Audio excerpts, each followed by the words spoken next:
Hey, grace and peace, everybody. We're back. You saw the thumbnail, you saw the title. You know what time it is. You know what we're about to do. We're about to jump into the land of Candy. And she is scheduled her live stream to go live, or her show to premiere at 5:15. So roughly about 45 minutes. Please forgive me. So I want to make sure that everything sounded right, make sure our audio was good to go, all that kind of good jazz. If you could, green heart in the chat. If I sound all right, let me know. Let me know. I do have a fun, well, an interesting body cam that we can kind of break the ice, kind of clean the palate, so to speak, keep our minds focused on, you know, sovereign citizens, for crying out loud. Because, hey, what else? What else? By the way, I realized I did not give you all your bingo boards. I didn't think about it, but our bingo board, I did update it. Shout out to all the suggestions for new words. A lot of the same words, but a lot of people, we retired some words. I do think we retired Kanye for sure. So let me get this in, and we're gonna watch we got a body cam to watch to kind of get ourselves ready and make sure that we're good to go. I'm gonna drop the link for the bingo board down in the chat as well. I believe it's actually in the description of the video too. I think editor Jason is on his game today, I believe, but anything could happen with that guy. That guy could be doing anything. Shout out to the best live chat on the internet. I appreciate y'all. Yes, I am back. I'm back up in the building. It was fun, man. I really appreciate y'all so much for supporting and cheering us on. We made it through. We made it through. But nonetheless, we are back. Let's go. Here's the link to the bingo board. Grab yourself a bingo board. I'm gonna pull up a body cam. I thought it looked pretty interesting. So let's do that to kind of get ourselves loose. Make sure you say what's up to your people. After you hit that like button, drop your like number in the chat. Let's get at it. Here we go. Green hearts in the chat when you can hear. On December 8th, 2025, an officer observed a vehicle traveling on a highway displaying what appeared to be fictitious registration plates, including an exempt plate in the rear window, with no valid registration visible. The driver was believed to have a suspended driver's license, an active warrant, and was known to identify himself as a sovereign citizen. The officer conducted a traffic stop. Can you roll your window down? Thank you so much. So the reason I pulled you over is your plates. I'm not able to get them to come back or anything. There they go. May I take it so I can see it? Is that okay? Yeah, you're going to want to call the sheriff. Okay, can I see the paper you were trying to let me see? Is that okay? Anything about me or anything about this car or anything about what's going on? I don't know. What's with the car? Okay. What's going on with the car? Okay. I'm not on my way to get breakfast. So I've always wondered, like, why do police not pretend like they can't hear and say, I can't hear you. I can't hear you. I can't hear you, until they have to let the window down in order. I've always wondered that if you're a police officer, let me know. Are y'all able to do that and just say, hey, I can't hear you. I can't hear you. You're going to have to let the window down. I can't hear you. It just seemed like that would be the easiest way to get through all this foolishness. But let's keep it going. I'll give this to you. And you can check it out. Okay. But then you can do what you want. Okay. I'm not getting out of this car. Okay. And you can throw any paperwork you want, but then Okay. I didn't ask you to get out of the car though, right? Yeah, I know. I'm trying. You know what? I'm sorry. I haven't met you before, so I don't know what you're. I've been dealing with for 5 years. Okay. I have every piece of paper known to man Okay. that shows that nobody has jurisdiction over me. Okay. So here. Am I able to see that? Thank you so much. That's what I'm a credit. Okay. The village of Fox Lake and the police department. Okay. $30 million. That's a lot of money. That is crazy. Okay, so that's what's going on. I'm so tired of this. Right. I know my rights. I know exactly what I've done for 3 years. Now that number that you see. Okay. In fact, here, let me give you that too, because here you go. Is your name Leon? I just want to make sure I've got the right. It's the highlight. No. Okay. Okay. This is what that number means. You see this number? What number? You said that number this number that you're talking about is this man that I gave on this date. Okay. I told him my jurisdiction. This person? No. Sorry. This is the tracking number. What are you saying? I gotcha. That's the tracking number. Okay. So now that you asked me. Okay. Why are you arguing on the side of the I don't know road? those people. I'm sorry. Here you go. And that's Thank what you. number means. Thank you. Told It was their duty and obligation to tell everybody who I was. And they haven't, they threw me in jail for 18 days. Okay. I'm not And happy. 18 days in Lake County? In Kenosha. They have In Kenosha. a $30 million lane too. You want to see more? I'm Yes, sorry. they I do. never wanted this interaction. These are all the $30 million liens I have. Okay? $30 That's a million lot. And lien. you know what? You know what? Do you live in Colorado You can't get liens like that on bogus stuff. then? Okay. Do you live in Colorado? Because I see it all says Colorado. I gotta get going, so please go check it out. Let's get out of here. Or arrest me. Do what you gotta do. Okay. Do you have any type of identification or a name or anything? Let's go find out who I am. Okay. You know what? I'm sorry. It's try and okay. calm down, okay? I appreciate that very much. Thank you. You better You've know been what very the cordial so far. jurisdiction is. That's the problem. Okay. Here's the laws are up against right now. Okay. Go see it. Everybody knows about it, including the governor on Friday. Okay. So these are the laws. You can just look at them. Or you want to take a picture? Oh, Okay. but okay. these are the Well, I can look up the laws. That's not an issue. Okay. Do you have insurance on the car at all or no? Actually, Like car insurance? Sorry. That's what I meant. You know what? And now that you asked me, I'm also indemnified. This is Okay. beyond any. This is beyond insurance companies. Okay. Okay. There. May I have that? who I am. Yes, that's my American State National Credential. Okay. Now you might want to read this part. It says, "Do not detain and do not interrogate." Okay. Thank you so Unless much. have an injured party. Okay. Thank you so much. You're welcome. I'm sorry. I'm trying to calm down. Give me 1 second. Okay. Here's this. I'm going to. This is what I went through in 24. Okay. Okay. Nicholas. And he's With Nicholas? Well, whatever his last. Oh, I see. Alopajanis. We have a few Nicholases. That's why. You can have that back. Yeah, you know? Okay. So this is, I've already been through it. Everybody's in default. Okay. Times everybody. I'm talking 100%. Everybody I've interacted with about this stuff. Okay? I hear you. I hear what you're saying. I hope so. Okay. Give me 1 second. I'll be right back. Okay. Well, you know what? I'm going to call the sheriff here in a minute. So. Okay. Can you just give me 1 second and I'll come back and talk to you? You know what? I'm calling them. Okay. That's my rights. I mean, Okay.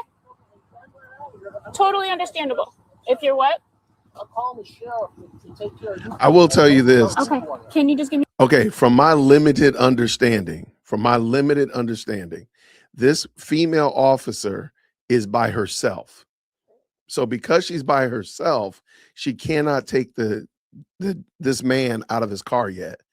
And I think the whole tenor is going to change once another officer shows up. Because at the current moment, it doesn't seem like she's called for another officer, called for backup, or anything like that. That's what I'm picking up. But again, this is Colorado. So again, you got to kind of, match the jurisdictions. But I think that's why she's just being very cordial, very go along to get along type of stuff. Oh, if there's other police cars, then never mind. Take that back then. If I missed it, I'm sorry. But if not, we'll see in a second. We'll see what happens. 1 second. Is that okay? Can you just hang on for 1 second for me? Thank you so much. Oh, nope. The officer requested a sergeant and additional units in anticipation There of we go. possible resistance. Will you not roll the window down at all? All right, here it goes. Now it's going to Will you change. not roll the window down at all? You did on that side. Okay. Hello, Mr. Gang. I need you to turn your car off and step out. Why not? Did you call the sheriff? I need you to step out. I'm giving you a lawful order to step out of the car. Do you have an injured party? Pennsylvania versus Mims, get out of the car now or I'm going to take you out. Get out of the car. Hey, Leon. Her voice has changed. Leon. Call the sheriff. Leon. Do not put your car in drive. Get out of the car. You're under arrest. Okay? Step out of the car. I'll let you make as many calls at our police department. Step out of the car. You're under arrest. I don't know who you are. I want 3 Are you pieces able of to unlock it there? identification from you. Do you have 3 pieces of identification? I'm going to break your window, okay, sir? I don't want to do that. I need you to step out of the car. We'll call the sheriff at the station. I need the sheriff here. Then I'll talk. We'll call him at the station, but you need to get out. We can't do that out here. Oh, is this the sheriff's office? I need the sheriff right now. Sir, you about to meet the sheriff down at the station. One of the things also that really I have a theory that this whole sovereign citizen shenanigans, the whole sovereign citizen shtick is a conspiracy and a mind virus put out by two particular industries. Two industries. All right. I want you in the chat. Tell me what two industries you think they are that are in cahoots to push out the sovereign citizen foolishness. I've yet to hear anybody actually win one of these cases, but I almost am guaranteed that to see that this person is going to fall under one of those two industries. This is a good question. Why is a man being arrested? Because he failed to identify. His vehicle does not have proper registration, no insurance, and he refused to get out of the car. That's almost guaranteed. It's almost a guarantee he's going to get arrested. Oh, wow. Somebody literally has every one of my theories. Wow. How did you come up with that? Okay. Let's bring this back in because Candace is going live in 30 minutes. Anyway, shout out for sure. Let's go. Step out. Okay, step out of the vehicle. You don't have to say anything. I need the sheriff right now. Oh, but you're going to see him down at the station. Leon, you're under arrest. I want to make this as quick as possible for you. They know his name for crying out Step loud. You know out that's of crazy. the car, or I'm going to break your window. You do not want me to break your window. No, I don't. I want you to step out of the car. If you, listen, I'm giving you multiple. 4 Fox Lake police officers here. Leon? I don't know who they are. I need a sheriff. You just said it.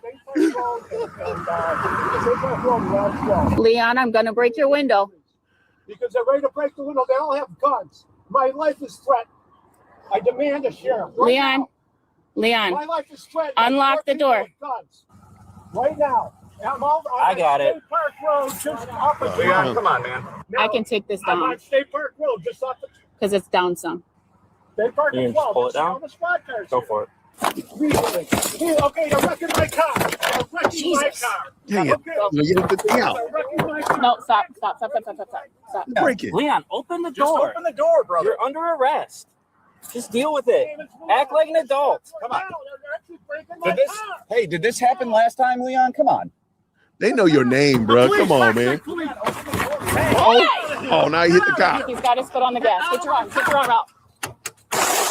There it Out of the is. car. It's a wrap, Leon. Thank you. Get the police here, sheriff, now. They just assaulted me. Leon. Just assaulted me. Stop unlocking. I'm glad this is all. Are your cameras on? Oh, great. Keep your hand up. Keep your hand up. Stop reaching around. Oh yeah, you guys just looking for some reason to shoot me. I'm sure. No, we're not. We're trying to take you into custody. We told you multiple times you're under arrest. I need either a council of law here, an actual It's not council of law, I think or a you turn the sheriff. car off so the electronic isn't working. Yeah, that's probably it. Don't knee my hand. You're in my vehicle. You're in Yeah, my property. rightfully Yank him so. through the No, window. you're not. You're not rightfully. Okay, real I quick. need As I want to talk about, I believe that the whole sovereign citizen shtick, the whole craziness, is propagated by the. Hold on, bring it up. Okay, here it is. I think it's propagated by the auto glass industry and the tow companies. Now, you can maybe throw in insurance and lawyers, but you're almost every sovereign citizen you see is going to either get their window busted out and get their car towed or get their car towed. It's almost a guarantee because most of the time their vehicles are not registered and they don't usually have insurance. I've yet to see one where the officer says, go ahead and drive off into the sunset. It's always one of those situations. They don't get the window busted out and then get their car towed. They're going to go to jail and then the car goes to car jail. Look, I need to stop cracking jokes because I was in YouTube jail. Let me stop cracking a joke. But I just think I can't find another way to do this. Like, why in the world do people keep falling for this? Yeah, the window glass company, and you can put in there auto detail companies. Auto detailers make a lot of money cleaning up after this craziness, right? I just think it's hilarious, man. And it's so predictable. Like nobody has ever won court on the side of the road. Now, whether or not they get it dismissed when they go to court or anything like that, we can have that discussion. But you are 100%. The judge, jury, and executioner are not going to prove you or grant you innocence on the side of the road. It's never going to happen. Never. You're always going to take the ride downtown when you behave like this. All right, let me bring this up. Leon, you're right, Leon. You over here assaulting the police, y'all. What's going on? Sheriff, the cops are. Man, tase him. Tase I'm him. not resisting. Yeah, you are. 100%. Am I under arrest? Yes. I told you. Dude, what's wrong with the window? There you go. Now the fun part. Okay. There you go. He stepped out. That's dope. Hands on your back. Don't tense him up. Around. Who's got cuffs? I got Don't grab my hand. Don't grab my hand. He about to get then put him on the ground. Well, You say you need just to spit? wait and we'll let you spit on the ground. I don't want to Spit on your car, don't spit on us. Otherwise, we're putting spit on you. I just need Okay. to spit. Okay. Well, let go of my What a thumb, weird please. request. You know what? Leon, thank you. Okay, I hope you guys. All right. Yes, it's all being recorded. The yellow button is the double. So you denied me a sheriff? You denied American State National Stop. a sheriff? Stop. Do you have anything on you that's going to poke me, stick me, or hurt me, Leon? You know what? No, I don't. And all that paperwork goes with me. Every bit of it. That's everything I have to say right there. So all that, I'm going to grab all that stuff and I'm taking it with me. We'll grab it for you. I'm going to tell you which ones to grab, or I'll No, make you sure. said everything. Well, You know just what? grab What are that. you doing? That's my money. Searching you. You got my paperwork. You're the fault. Come to think of it, I just recognize your name. Right here, okay? Well, this is going to happen again, but now it's 30 million. Sorry. 30 more Hey, wait a million. minute, I gotta 30 get that million is paperwork. I crazy. gotta get that We'll paperwork. grab it. No, I need the. All right, the big folder Get and in. the small folder on the seat. Okay. Before I Get get in, in. can I see it? No. No. Leon, get in the car. Because we're gonna go. We're gonna catalog leg. every piece that's in there that I tried to offer you. We're going to photograph everything. Oh, good. That's great. I'm glad. All my paperwork. Watch your leg. All, everything that's in the car. Leon, I need Where's your that leg? paperwork now. That's Thank my. you. Tase That's him. my. Just tase watch him. face. I love the smaller door. folder on the seat, please. Okay. Nobody So we got cares, your Do you man. want your passport also? I grabbed the ID that you had with your paperwork, but do you want your passport as well? It's in there? Yeah, please. Okay. I'm going to put it in the big black binder. It's with your phone, okay? Okay, thank you. No problem. The man was charged with driving with a suspended license, operating an uninsured motor vehicle, Mhm. resisting arrest, Mhm. obstruction, 2 counts of aggravated battery to a police officer, and possession of fictitious plates. All right. So somebody asked, why did he get pulled over in the first place? You can't have fake plates on your car in lieu of I live here in Georgia. I have to have real Georgia plates on my back of my car.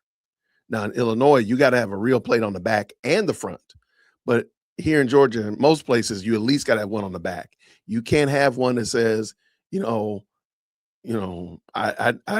I'm exempt or diplomat or all this kind of crazy stuff that these people come up with.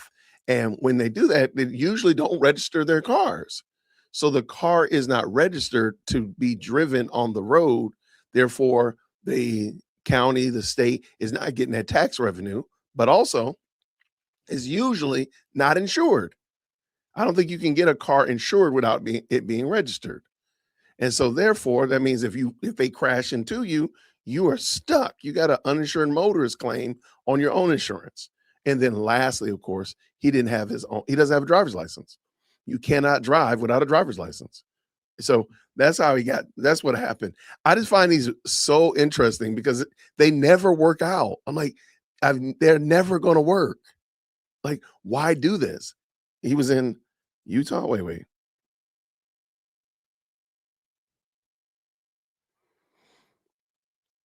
Okay, yeah, y'all have the front and back. Here in Georgia, we only have to have the back. But like in Illinois, again, they got to have the front and the back. So you can't have like a vanity plate on the front, your college plate on the front, or anything like that. Here in Georgia, you can because we go dogs. We're crazy about our front license plates. But I just think these are so interesting. And they never work out. They never work. They never work. Like, just take the L on the side of the road, even if you think you can make the case before a judge, or you think you're going to get a sovereign citizen friendly judge. Just go do that. You're never going to argue it on the side of the road. You're never. Just take the ride. Or I mean, most of the time they'll just say, hey, you don't have a driver's license. And they might, I've seen this now. I have seen this where the driver doesn't have a driver's license. The car is not registered nor insured. The car goes to car jail, and they give the driver the opportunity to walk away or catch an Uber home. I have seen that a couple times. It's not rare. I mean, it's rare because most of the time they do something ridiculous like this guy and end up getting the windows busted out. But I've seen that one. And again, I don't think that's the rule by any means or measure because he was driving without a driver's license. You know what it was? I take it back. The person actually did have a driver's license. They just said that they surrendered it or something like that, but basically it was still valid. They just said, oh, I'm surrendering it. And they send it back to the DMV, but the license is still valid.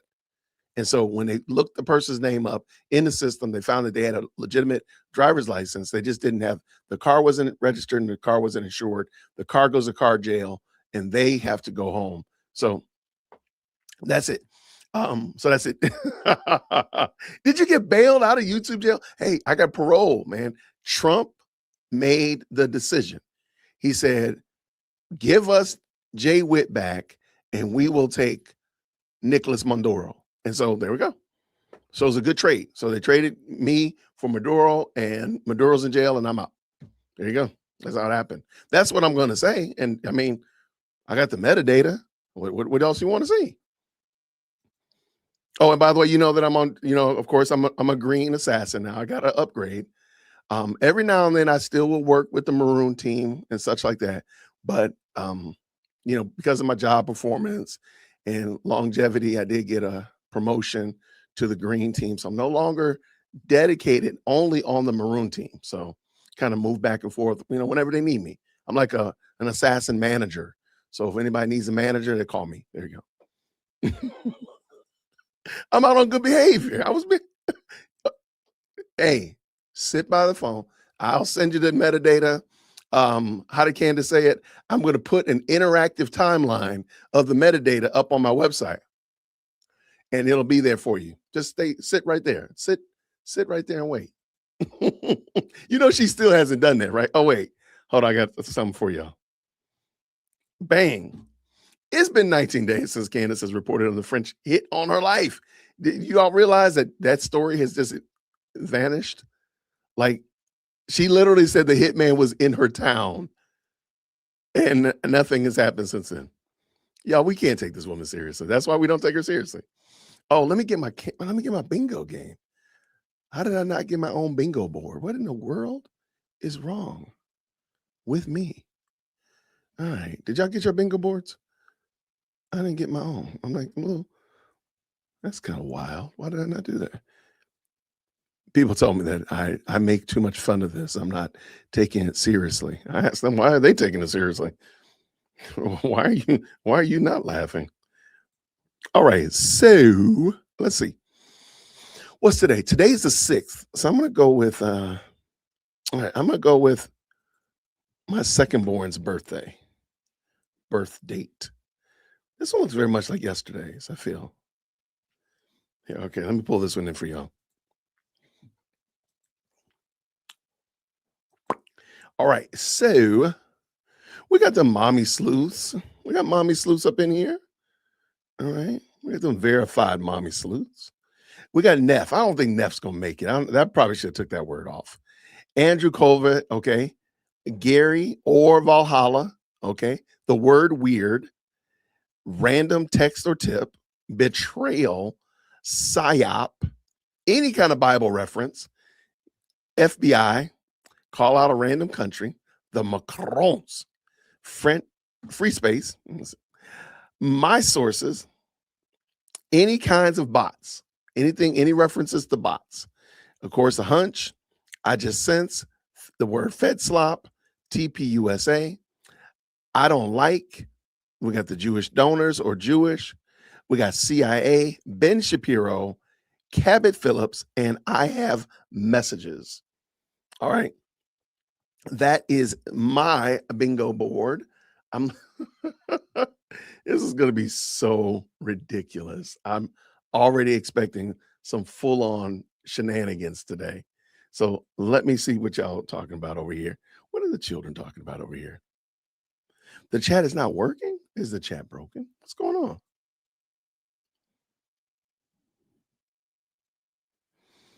I think you should play the video I sent on X. Let's see real quick. Thank you so much for the very kind super. Did you send it to me? I have not looked in. Oh gosh, there's all these messages today. All right, let's see. You sent me a video in X. Oh my gosh. Okay, here. Is this you? Yeah, I think this is you. I don't see it. Oh, yeah. Could you send it to me in the chat? Team Sentinel.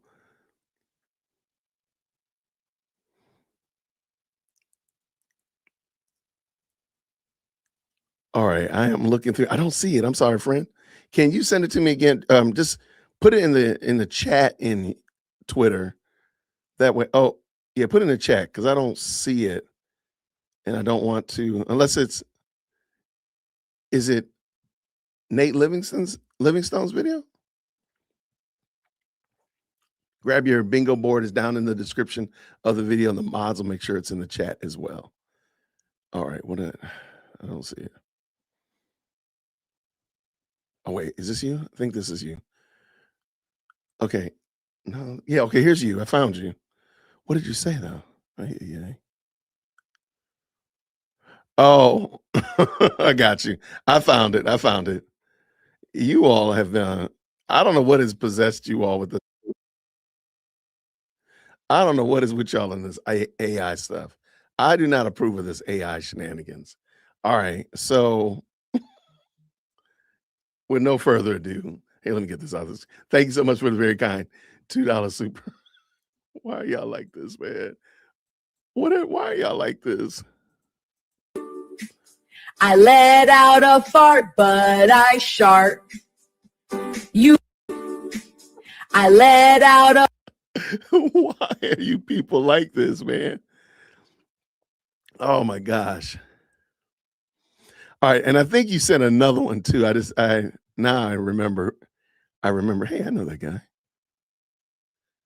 I gotta find it. You guys are the best.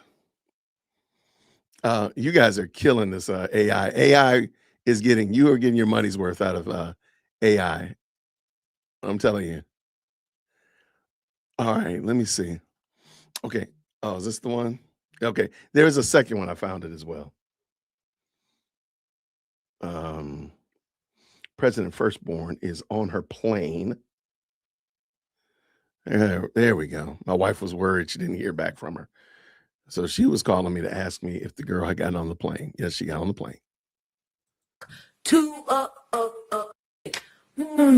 Mitch Snow at. All right. You know what?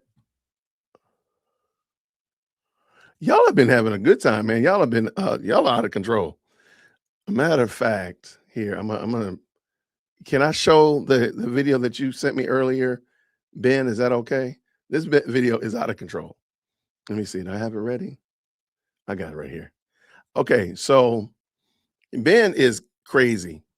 Ben is a real piece of work. I ain't gonna even lie. I love this guy. So anyway, Ben has taken it upon himself to challenge Gary.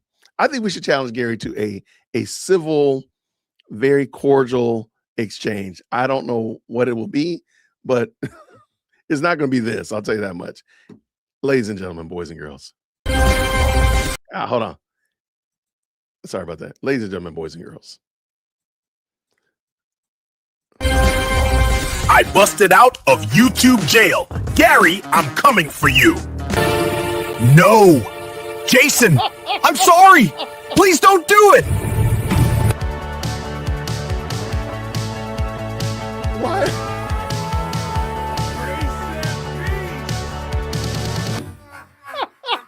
What happened to Gary's hair, man? What is wrong with you?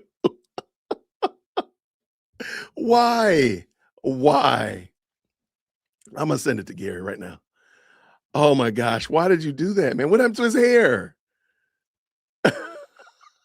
Gary has a good head of hair too, by the way, man. That's offensive to people who can have a good head of hair. Oh my gosh, that's so ridiculous, man. I'm gonna send it to him right now. Oh my gosh. Oh yeah, that was. I think that was gonna make him laugh. I like him. I really do like him. So shout out to Gary for sure. And if you're not certain, like, well, who's Gary? Well, you keep saying this Gary guy. He's the what does she call him? Random YouTuber. It's Gary from Paramount Tactical. Great content creator. I'm gonna send him this video right here for a laugh.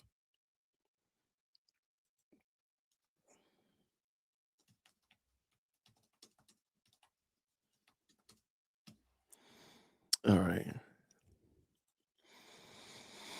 Oh, I can't send it to him. Because it's a video. I can't text it to him. I have to send it to him an email. I could send it to him in X. Let me send him an X. That way, if he wants to share it, he can do that. All right.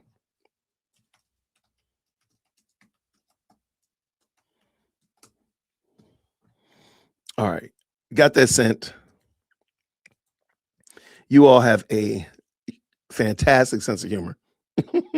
Is Rage up in the building? She called him obscure.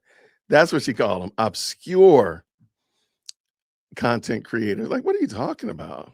These people are official, obscure YouTubers. She is crazy, man. But you know what? I think she's the gift that we all need. And I want to point this out again, just to kind of hopefully solidify my argument that her show is recorded. In real time right now, there are people making super chats and making comments right now on her channel. Why is it that she only reads those from, I guess they're from Twitter or from yesterday? Why is she not addressing the ones that are live right now in 4K? Because her show is recorded.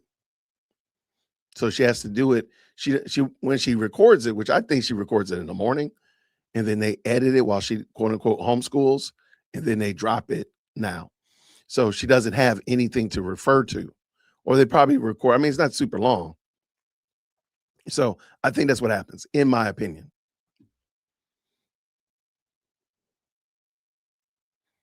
All right, lots of good commentary back and forth. Yeah, I see we got Bronson up in the building. He's an obscure YouTuber as well. Shout out to him for sure. Make sure y'all check out what he's doing over there. Good to see you, brother. Thank you so much. Oh, really? Okay. Well, shout out, sir. Thank you so much. Right. But anytime that she wants to try to quote unquote lower herself or genuflect, she just calls herself a podcaster. But when she really wants to boost her ego, she's an investigative journalist. When she really wants to give herself some shine, she gives her all these titles and accolades. But really, you're just a podcaster like we are. You're a woman with a mic in your basement. I'm a dude with a mic out in my studio outside of my kitchen. That's it.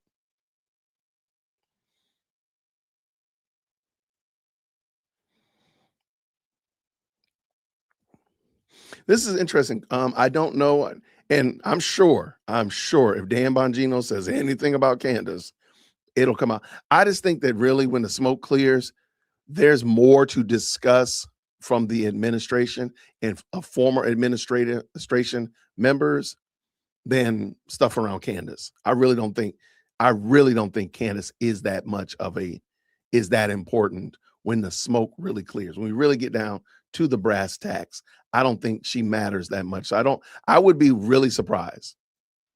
That would be like akin to Trump addressing her. Right? I would be really surprised. That's all I'm gonna say.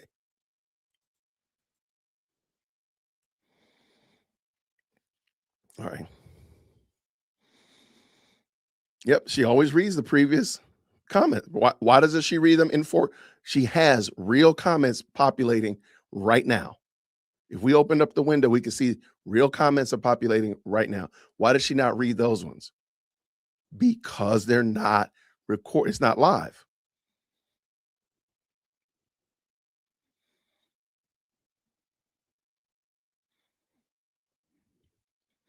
Yeah.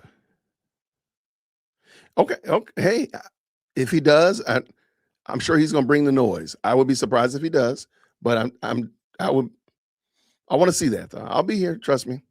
Jay Witt, what are the chances her cross behind her desk starts to turn upside down? Look, when she converts to Islam, I think they'll remove it and put like a crescent moon and star or something back there. Yeah, when she converts to Islam, I think when she finally comes out as an Islamist, I think then she'll do that. What's going on, friend? How are you? Look, yeah, these obscure YouTubers are putting in some work.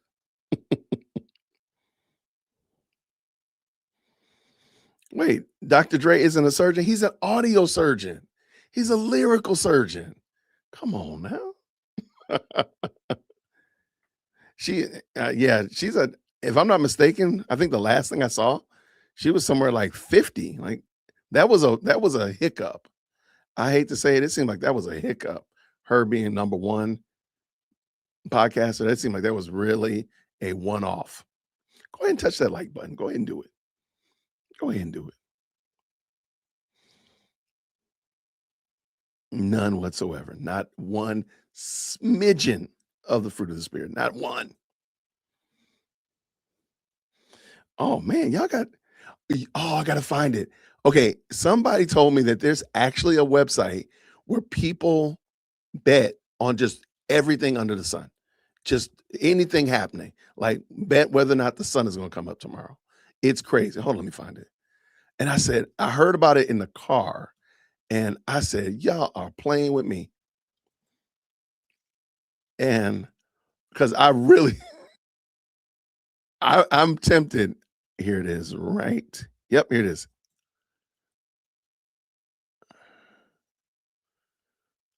Wow. Okay.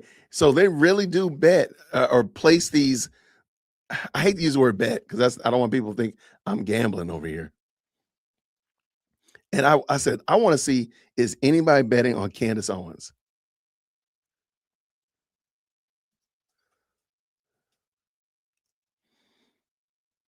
Yo, they are literally betting on, oh my gosh. Okay, here, let me pull it in. I got time. Okay, I don't know anything about this site, so y'all just take it with a grain of salt. But they really are, there's odds. Okay, it's called Kalshi. Bridget McCrone wins the defamation suit against Candace Owens before 2028. They're literally betting on it. Yo, that is insane. I said, okay, let me look. Who will be arrested before 2027? Wait, why did they have Candace Owens on it though? Brandon Johnson, Benjamin Netanyahu, Hillary Clinton. Wow, these are okay. I don't know much about it, but they really are betting on everything. That is the craziest thing I've ever seen. Wow. I'm trying to see Candace Owens. What's the bet? So if you want at the current moment, I don't know how this works. They call it trade, so they're not really betting, they're trading. You can pay 10 cents if you want to say yes, or 96 cents if you're saying no. Well, I wonder how that works. That is the funniest thing I ever saw. Wait, who is it? Greta? Greta Thunberg. Dang, man. Yo, humans crack me up, man. Humans, we deserve, man. We are the funniest things on the planet. Wow. Okay, so who's went? I said, oh, I was driving my daughter to the airport, and I said, oh, I need to check that website out. I wonder if Candace is on there. Okay, so okay, that doesn't make sense though. I'm gonna look this up more. I had to look into this more. That is wild. Yeah, what's up? Only 88 likes. Come on now, y'all. Help a brother out.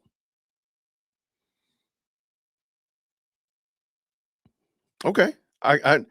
If Dan talks about it, I'm gonna be right there for her.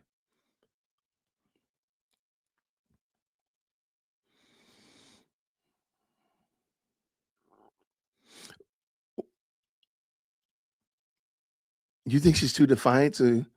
You think so? That's interesting. I know what you're saying. I don't disagree. I'm just like, I think she, huh? Okay, all right.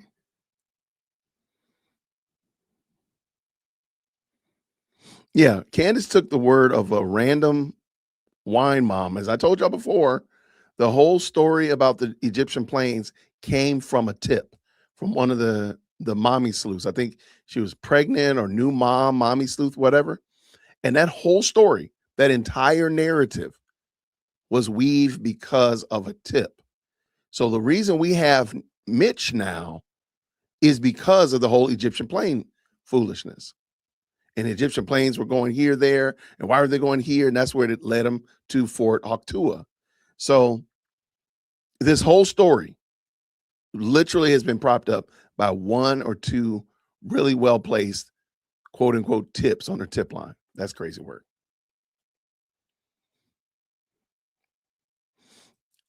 So they're saying she's a Scientologist. Okay. Yeah, she's definitely going down. That's for sure. But I just want her to get saved and repent.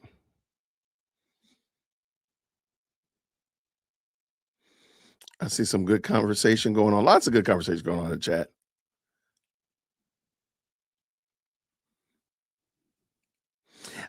You know what? I've seen the whole Evan, whatever his name is. I've seen that whole exchange, and I'm not really that. I want to see what happens. I just want to see, does he carry this all the way out, or is this some kind of grift, or is this some kind of, a bit, as my children will call it? I want to see what happens. I just want to see how it rolls out. But I mean, he's definitely calling them out for sure. Poly market, what is that? Okay, what's poly market?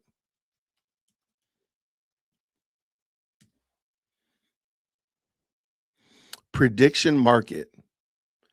Oh man, is this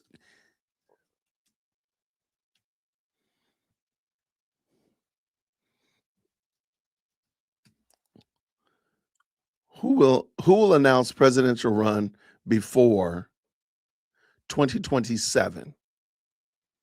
Interesting. They got Candace on here. This was kind of fun. I like this one actually. I like the way this one looks. Let me show you real quick. This is a poly market. I just like it because you can put the people's pictures on there. Stephen A. Smith. That's crazy. Kamala. Okay. There's a lot of folk on here. They just put everybody.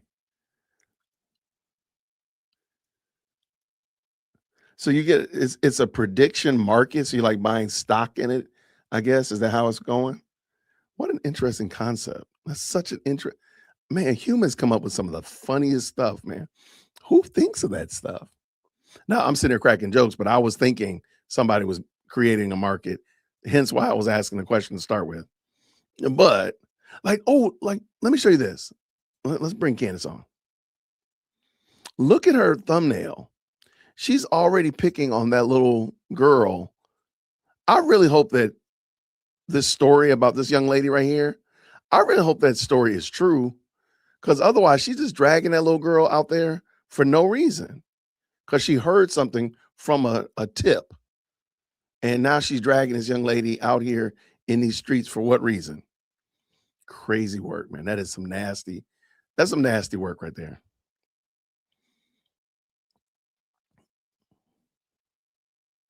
You don't like her new layout either? I don't like it. I don't like it either. I said, but I'm gonna be 100% honest with you. There's not much she could have done that I would have liked. So I'm just gonna be honest with you. I probably wouldn't have liked it either. Anyway, whatever she did, I was gonna probably not like it. Let me say it like that. So yeah, she's got. This is interesting. Cowboys and Idiots is the title of her stream. Cowboys and Idiots. She's got Tyler Robinson. Is this Tyler Boyer in the middle? I'm assuming that's Tyler Boyer in the middle. All right, so her screen is up. Let's get ready to have some fun, y'all. And y'all know her audio stays low. I don't know why. When she records it, they just don't turn the audio up. I don't know what they need to do. But y'all saw the body cam footage earlier. You know it's not me. I want y'all to be able to hear the foolishness in all of its foolishness glory.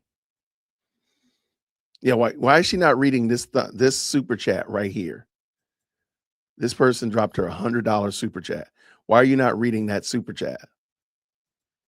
Because it's not live. It's Memorex. That's why. Cowboys and candidates. It's crazy work.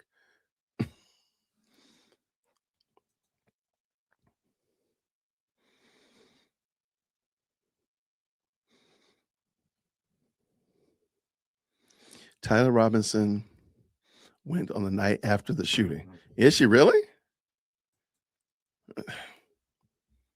And the thing is, the thing I'm still finding like puzzling is y'all do realize that she has not proven any of this.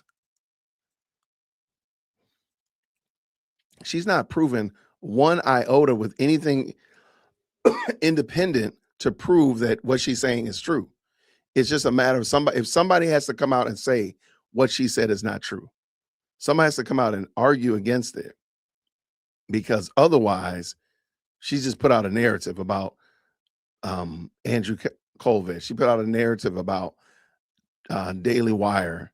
Now maybe the Daily Wire is starting to give me petty vibes, so maybe they did do that. I don't know. It doesn't make sense though. It really doesn't.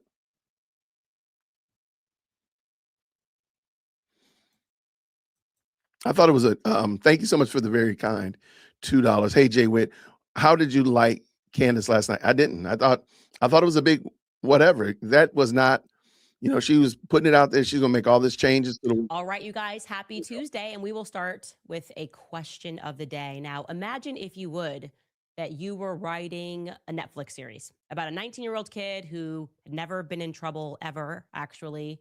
He'd never been arrested, never committed any crimes. He has a perfect ACT score, so he's also pretty brilliant. But for whatever reason, you decide that this protagonist is going to become a murderer. He's going to one day, out of support for his trans furry lover, maybe he's the furry and the other guy's, I don't really know. The point is he's going to assassinate a political figure in broad daylight, who, it should be mentioned, that particular political figure isn't exactly known for raging against the LGBTQ community. But anyway, that's what this person decides to do, assassinate him. So one afternoon, he scales a rooftop at a university that he never attended, and he accomplishes what he set out to do. He murders Charlie Kirk. What would you expect that young man to do next? If you're just trying to sell this as what you would expect someone to do next logically. Well, today we are going to tell you where exactly Tyler Robinson went after he went to Dairy Queen. And it's interesting. And of course, it just pokes more holes in the Fed sloppy story. So welcome back to Candace.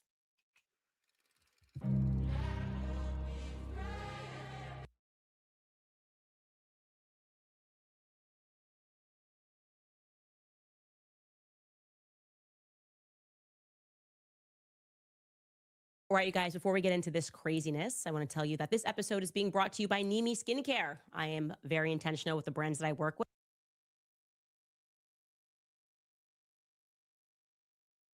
How odd. She's doing an ad read in the beginning now. That's interesting. Wonder why she's doing that. Care.com today. Okay, let's jump into this. It was allegedly Tyler Robinson. He was allegedly acting alone on a rooftop, and it is allegedly supposed to have been the first time that he ever killed a human being. So I think most people who are thinking through this, we naturally would expect a little bit of adrenaline, right?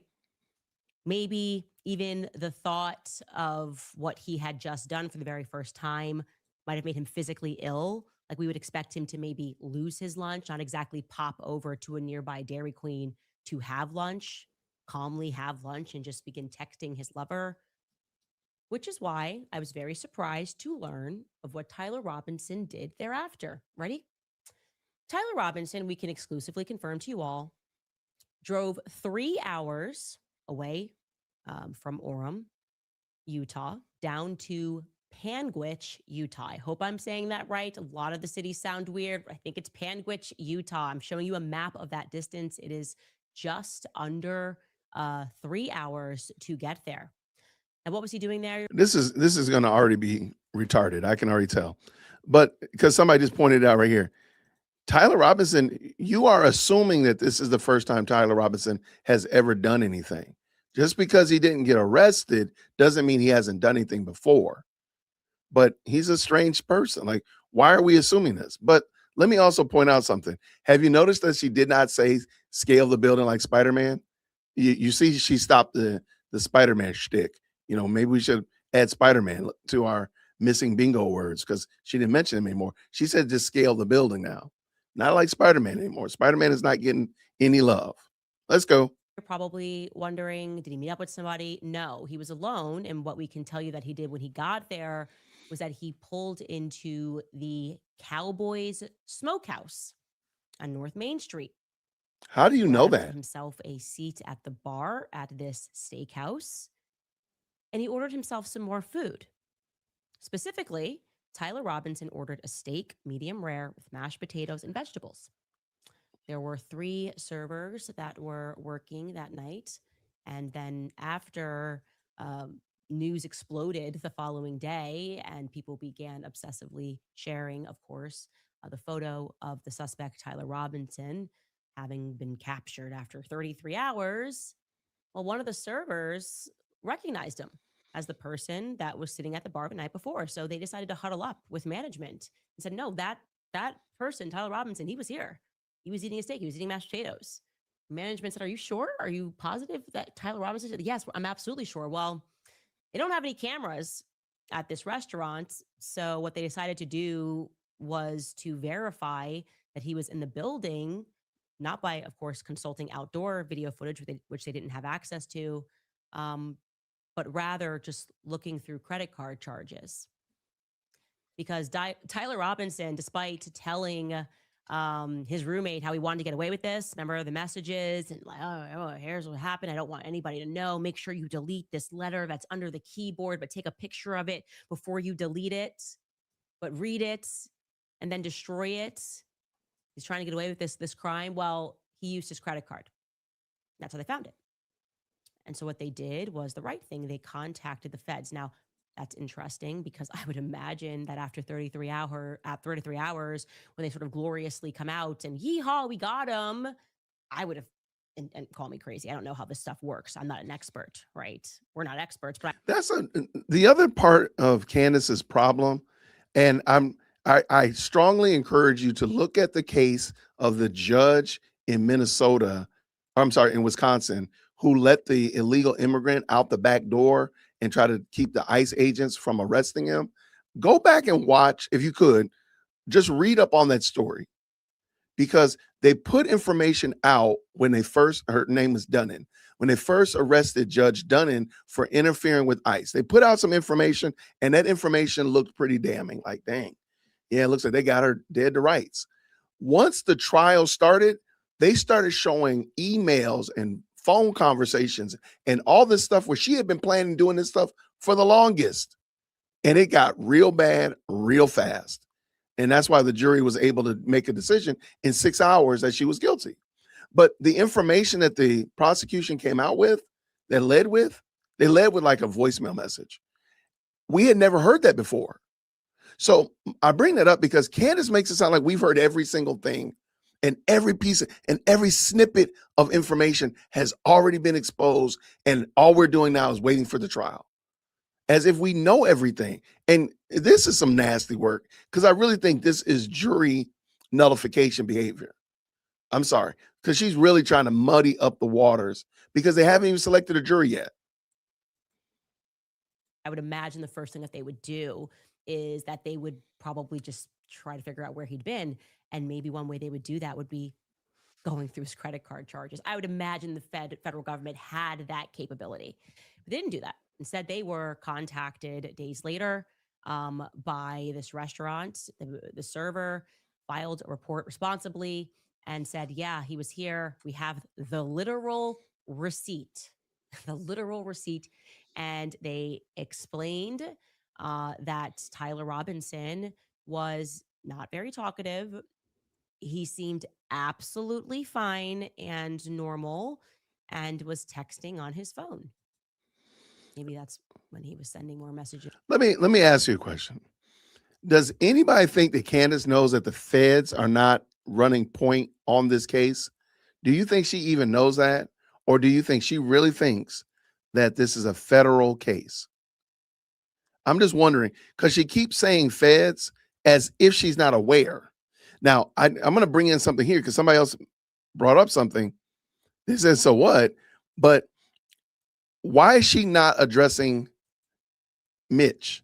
Because, Mitch has been getting drugged up and down Twitter, left, right, and center for the shenanigans that he said on her show and elsewhere. Why is she not trying to clean up his image? Because again, when she goes back to Fort Hawktua, this is all we're going to talk about is Mitch and how terrible of a witness and a horrible credibility he has. Why is she not doing it? Why in the world would she bring up this? And it's in the beginning of the show. This is the longest segment of her show. To his lover as he was eating a steak. He was sure hungry, is what I would say, but calm nonetheless. He didn't have the jitters. He wasn't scared. He was just hungry. Now, what's fascinating to me is what happens after, because again, I'm expecting that the feds would go, well, let us get down there. Let us get down to Panguitch. Let us start interviewing everybody. Let's start checking all these cameras around here to see if we've got them. No, that's all they did. They sort of were obliged.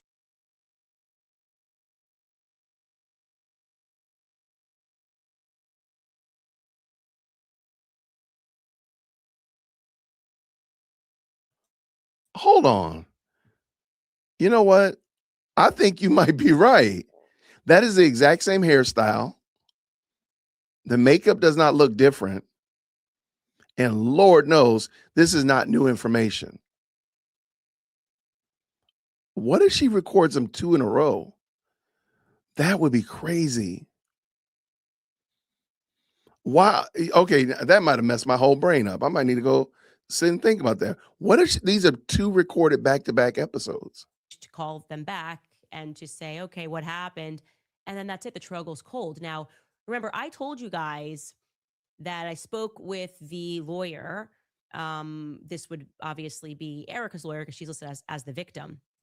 And they asserted that at this part in the process, what happens next is that the investigators, separate from Erica, are supposed to be, investigating. They're supposed to be going around trying to gather more information to prove their case that this is definitely the shooter and he acted alone. I would expect that they would have gone down to this restaurant. I can tell you guys today, they have not. Nobody is interested in going down to this restaurant. You know why they're probably not interested in going down to the restaurant? I mean, why they maybe are not rushing to go down to the restaurant? And Candace actually told you why. Because they probably have his phone data. She said that he was sitting there texting on his phone. They can ping that. If they have his phone number and they got his electronic identification number of the phone, they probably know way more than just a little bit on a receipt of a restaurant. And Candace also is assuming that she knows this. The feds may not have. The local police may have, because the local police are the ones running point. It's not the feds. But this woman is so pitiful. I really think this might have been recorded twice. Y'all, shout out to you. And speaking with these employees and speaking with people nearby and seeing what they saw and learning about Tyler Robinson's demeanor, because it's not that kind of an investigation, guys. This is case closed. Giddy up. That's what he was. He went down and he had himself a steak after he had some Dairy Queen. Now, 3 hours is a long ride. I get it. He's probably hungry. And I get that he used his credit card because, I don't know, I guess he's Gen Z.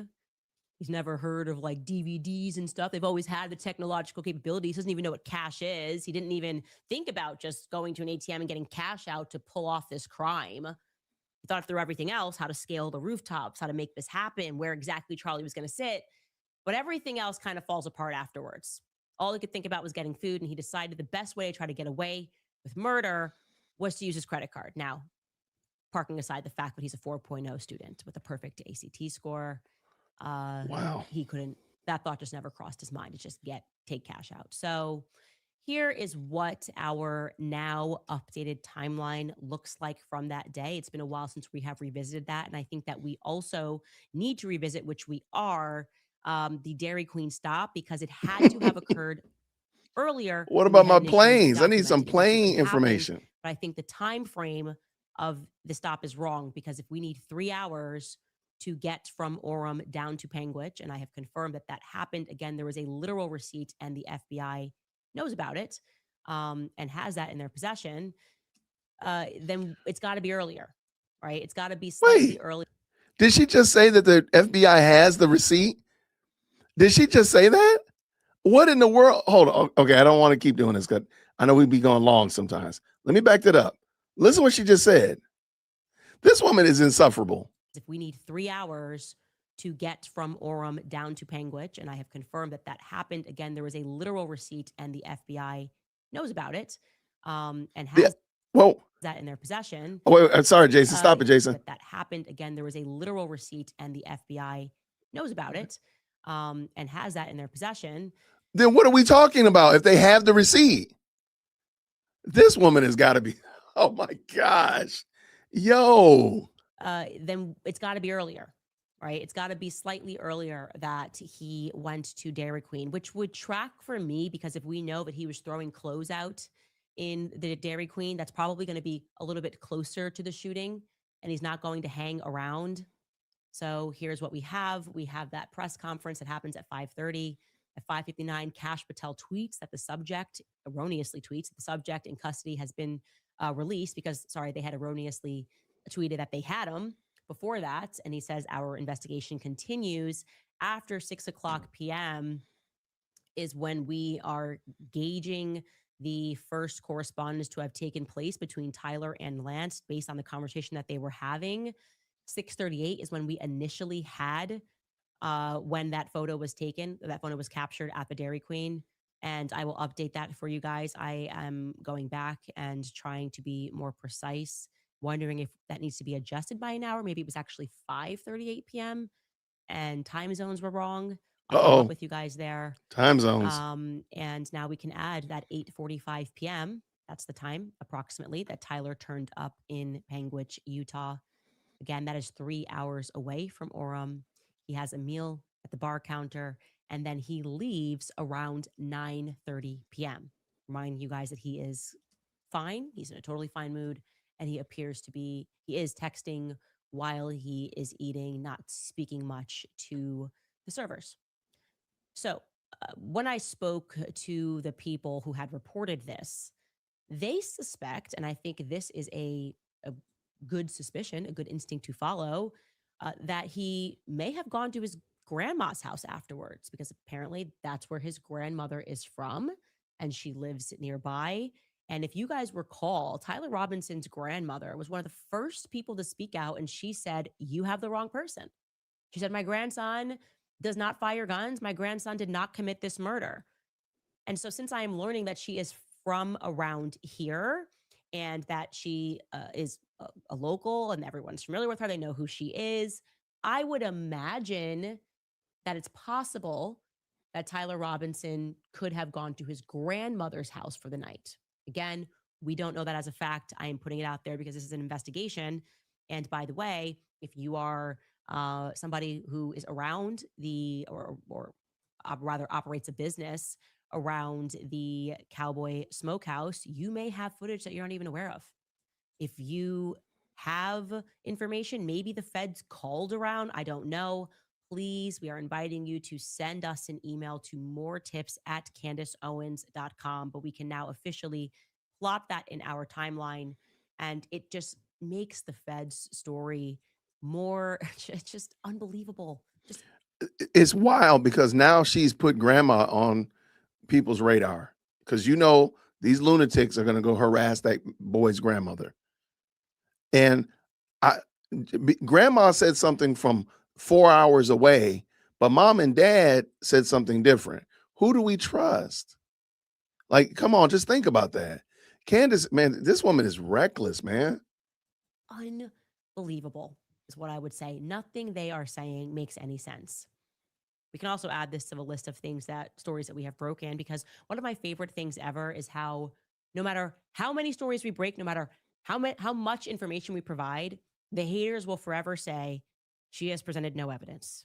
I'm going to say that. Going on vibes in a dream on the Candace show. That's it. She had a dream and now she's just blindly pointing the finger at everybody. And so I actually decided while we were on break that I had time to put together a list. And this is by no means definitive.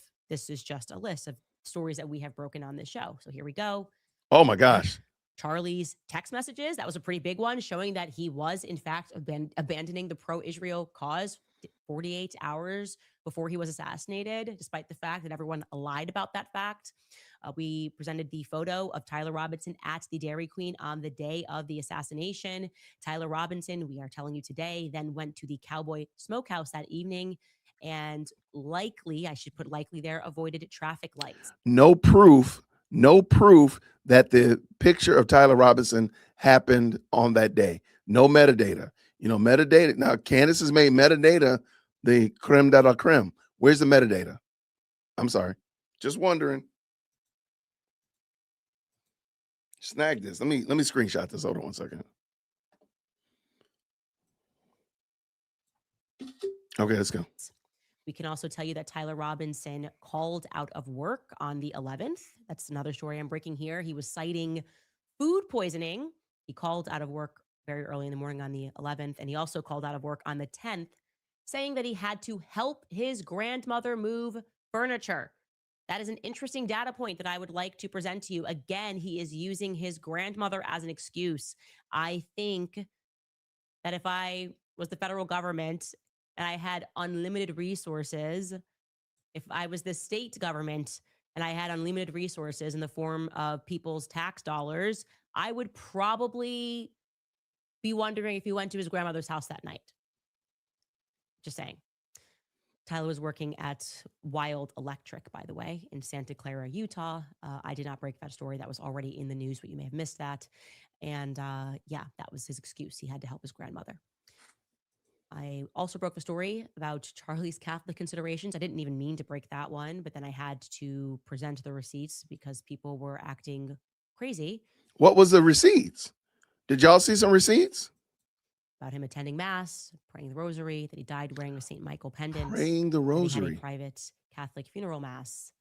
I also broke the story regarding Terrell Farnsworth's strange behavior moments after the assassination.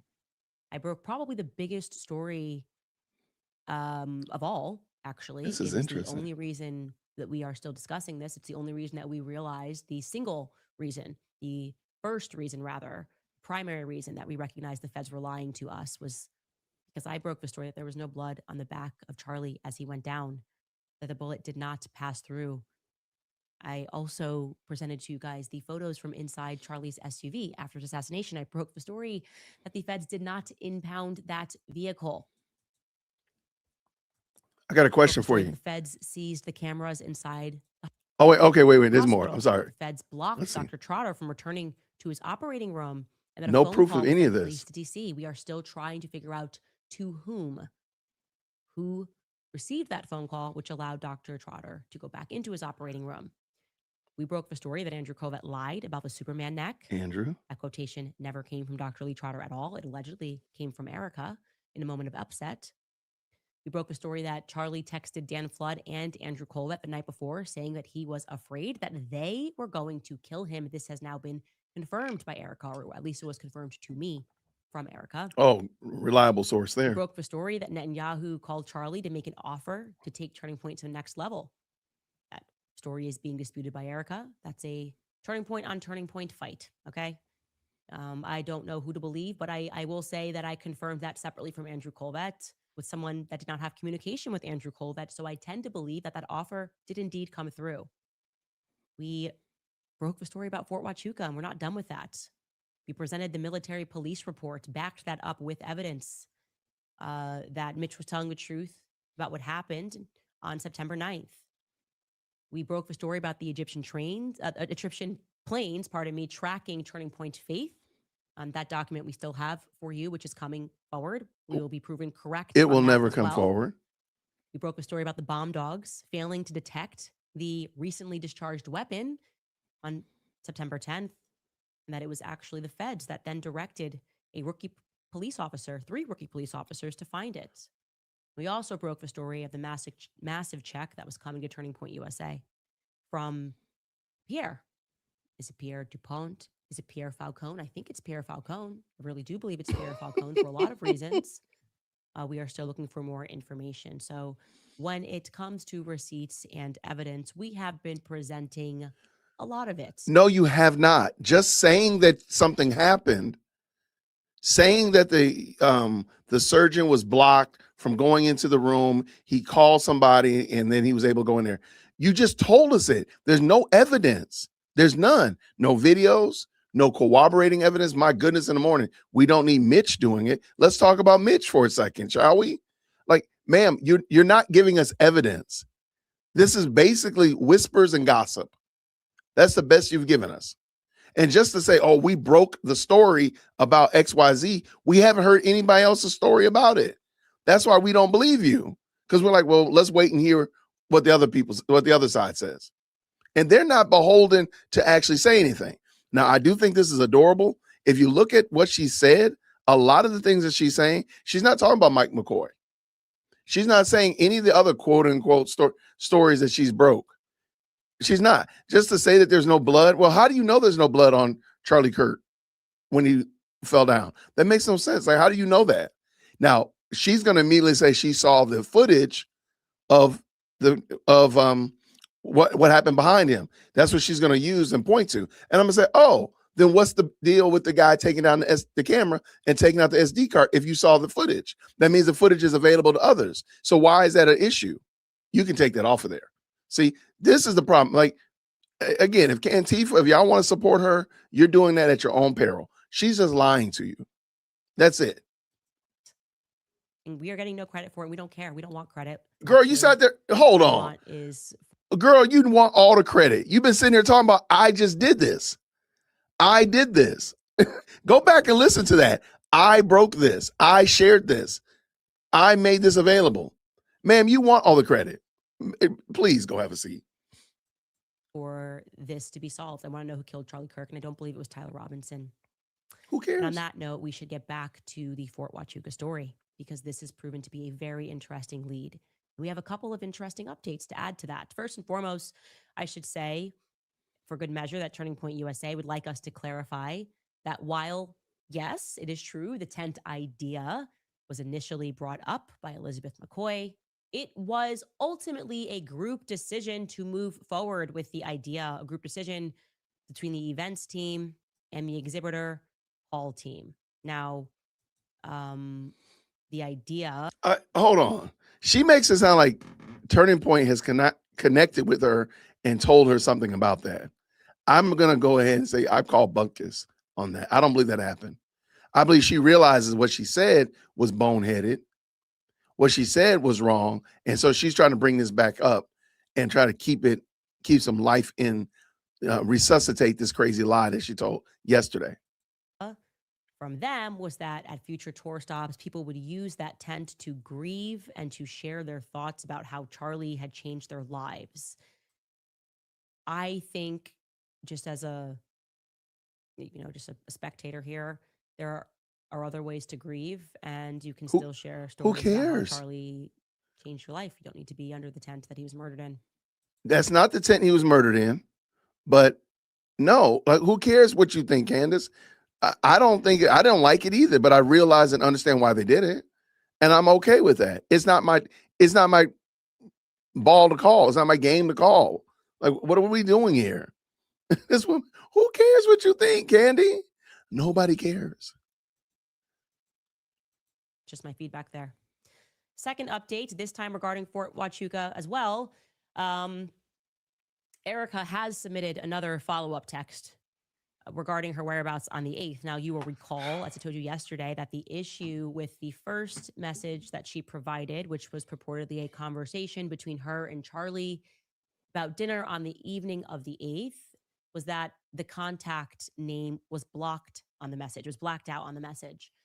I had received that, by the way, on December 28th. I immediately said, hey, could you unblock that or uncover that, rather? And I followed up about 4 to 5 times, just trying to get that before we came back onto the podcast. I just said, I just want to see the contact number shown. Well, when I got off air yesterday, I had a follow-up, but it unfortunately was not what we were looking for or what we had asked for. It was just a Charlie Kirk contact card, just like this is Charlie Kirk's contact card in my phone. Now, I should add here that I am obviously working through a third party, and they made it clear that... So I'm going to go on another limb. I don't think there's no reason to believe that unless she shows something evident. And what if she's making all of this story up? I think it's fair to say that Candace has made up so many bold-faced lies that I'm going to go on a limb and say this never happened. That's what I'm going to say. It never happened. Prove to us that it did actually happen. And I don't think she can.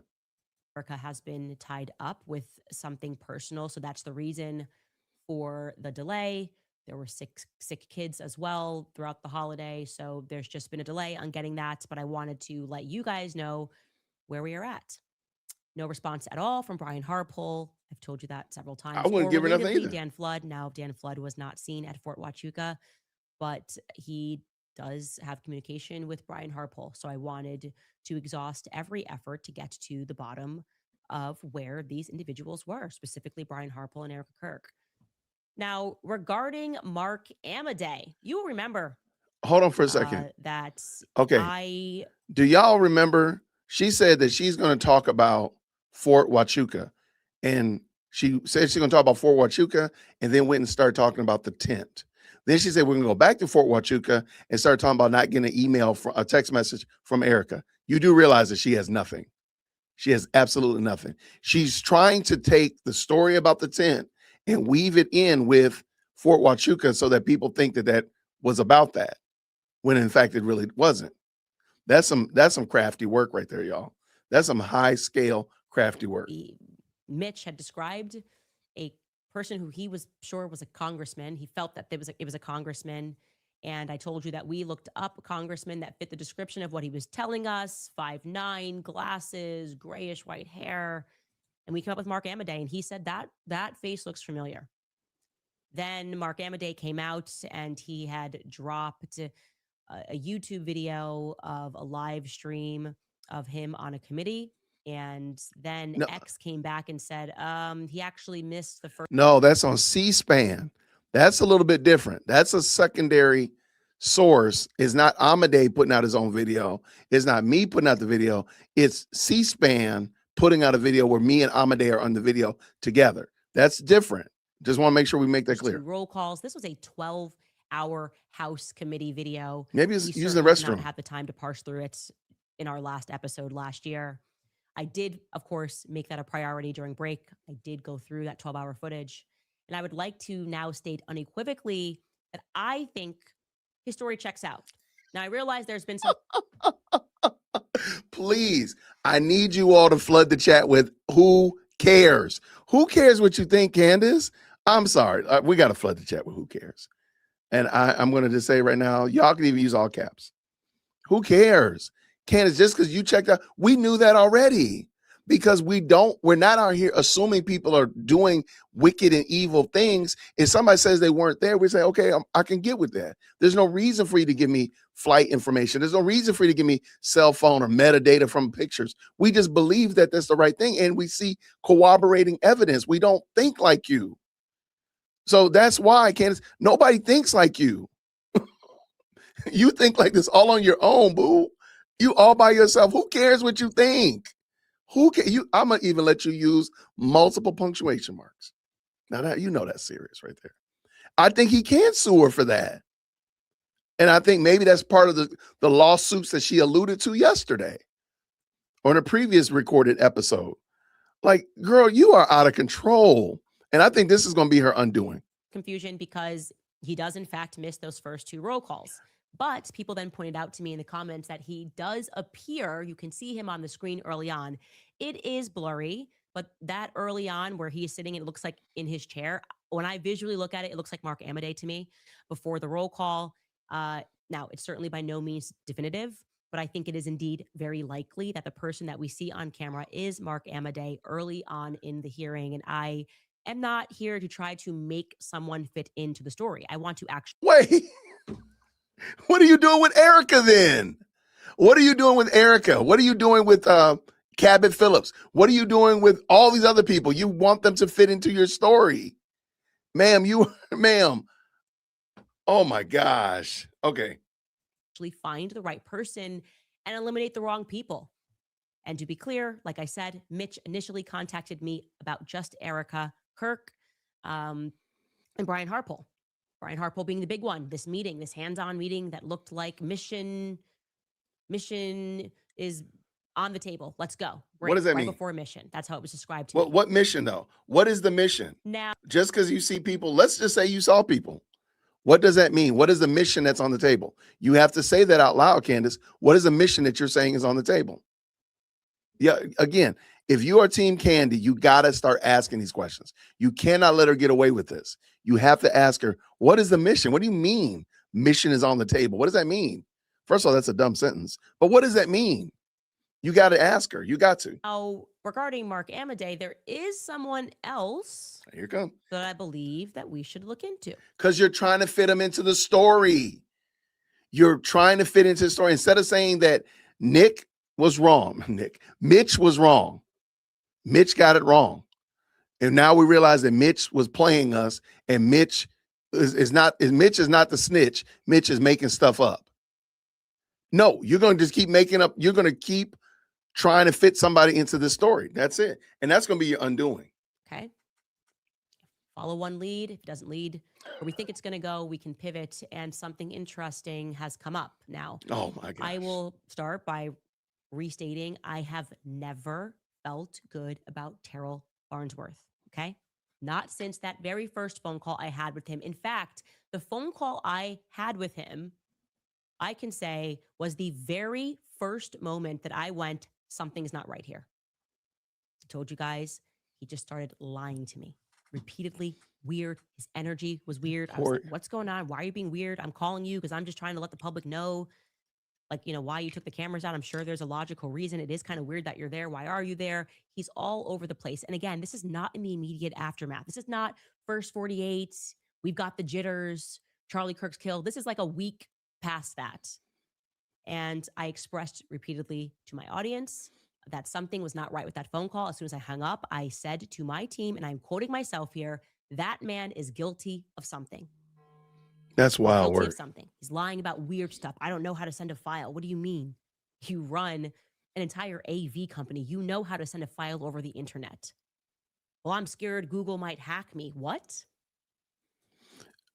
Just something to think about. And I don't think Candace realizes how inconsistent she is. She makes it sound, now letting her tell the story, she sounds like she doesn't know who this person is. But when she saw the person, if you go back and follow the day that the cameras came down, that video, she says, oh, I know that person. He worked there when I worked there. So why are you asking the question about why was he there? You know why he was there. See, this is the part that this doesn't make sense. She's beyond weird. and she just, again, she's going with energy and vibes.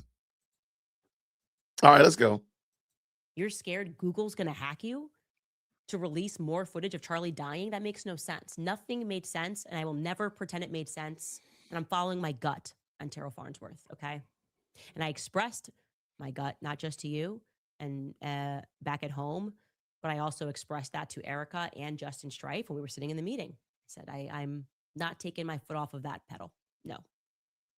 I do think that it's worth stating before we get into this that me finding the behavior And the conversation that I had with Terrell to be extremely suspicious is not, of course, an invitation to harass him or his family. I'm against that. And I'm saying that because apparently he is receiving death threats. That was told to me that he's receiving death threats. I wonder why. I wonder why. Goodness gracious, man. This woman is out of control. Look up imprecatory prayers, y'all.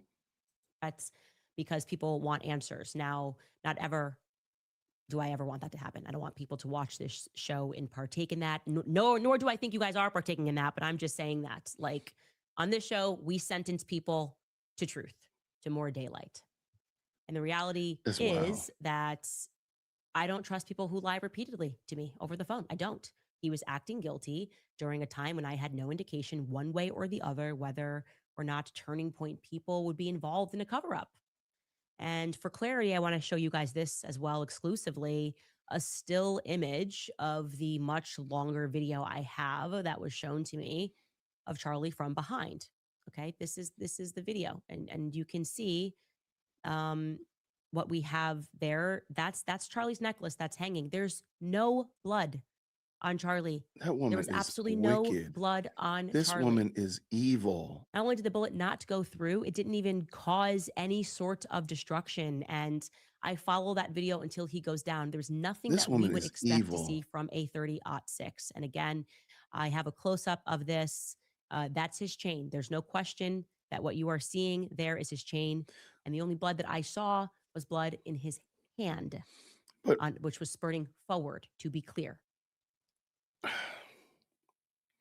This doesn't make sense to me. It doesn't make sense to the narrative. Doesn't make sense to anybody that knows anything about guns. So she's had this information all this time. And now all of a sudden she's got to bring it up today when Mitch's story doesn't comport. Everything that Mitch has said has really been trash. So she's got to bring this in here. Yo, man. That is crazy work, man. That is some vile work. I got to take a break. Y'all. We got to here. Let me just see. Now she said something like hunch. I'm sure of it. I'm just going to take hunch. You know what? I'm so triggered by this. If you need Gary and Valhalla, I'm going to give you Gary and Valhalla. By the way, if you're new to my bingo game, I want everybody to win bingo, right? Everybody should at least get 3 bingos, at least 3. Oh, no. No. That is not cheating, Bronson. That is creative solution finding. And at the current moment, you have no proof or evidence that it didn't happen. Also, since Bronson doesn't like what I did, I think that's fair. I'm going to take calls out a random country. So if you need call out a random country, you can have it. Absolutely. Because Bronson's a hater, man. Don't be a hater. Don't be a hater, B. Don't do it. Yo, this woman is wicked. I'm sorry. I'm not rage quitting, but yo, this woman is wicked. I'm sorry. There's no other way around it. You're not going to convince me of anything else. Thank you so much for the $2 super. I think you should play the video I sent you. Yep, I got it. Let's see. Hey, Jay Witt, you already talked about that. Thank you, love. By the way, thank you, Trainwreck. Trainwreck said this. Please read the book, Act of Betrayal, which, by the way, I did find it on Amazon. I just ordered it by Matt Dunn. Candace is using the plot points from that book. In chapter 2, they mentioned the French Foreign Legion. And chapter 10, there are colonels in a briefing room. Okay, I'm looking forward to it. I just ordered it. Shout out. Thank you so much, friend. And you just said that. She's already pissed me off. Thank you for the $2. I appreciate it. Thank you again. What does Real Justice say here? Luigi Maggiano, I'm butchering that. Luigi did the same thing, having lunch. Yeah, right. And just because somebody is cool, calm, and collected, that doesn't mean that they didn't do the deed that they're being accused of. Thank you so much, Mike, with the 5. The server was Mitch. Glad to see you survive YouTube jail. Have missed the best live chat on the internet. Thank you so much, friend. I appreciate it. I made it out of YouTube jail. I made it. I'm reformed. What does Debbie say? Again, she has no idea what the authorities have or do not have. She is so maddening. I don't understand this. I really, truly don't understand this. I mean, you don't know what again, if you want to see a case where they share it with information before the trial, the day of the trial, they just back the truck up and just drop new information. Look at that case of the judge up in Wisconsin. It's almost textbook. Shout out here.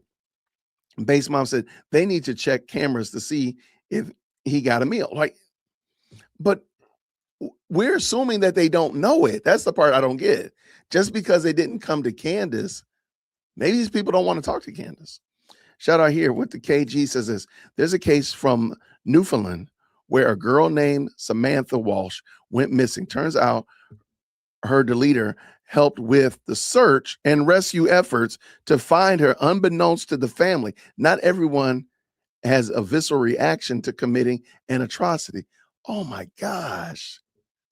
That is so sad. And thank you so much for the $50 Canadian. That is a wild story. But I can see it though. That's the part. That's the problem. I can totally 100% see it. Wow. Thank you so much for that. And then of course, Grime Princess with the 20.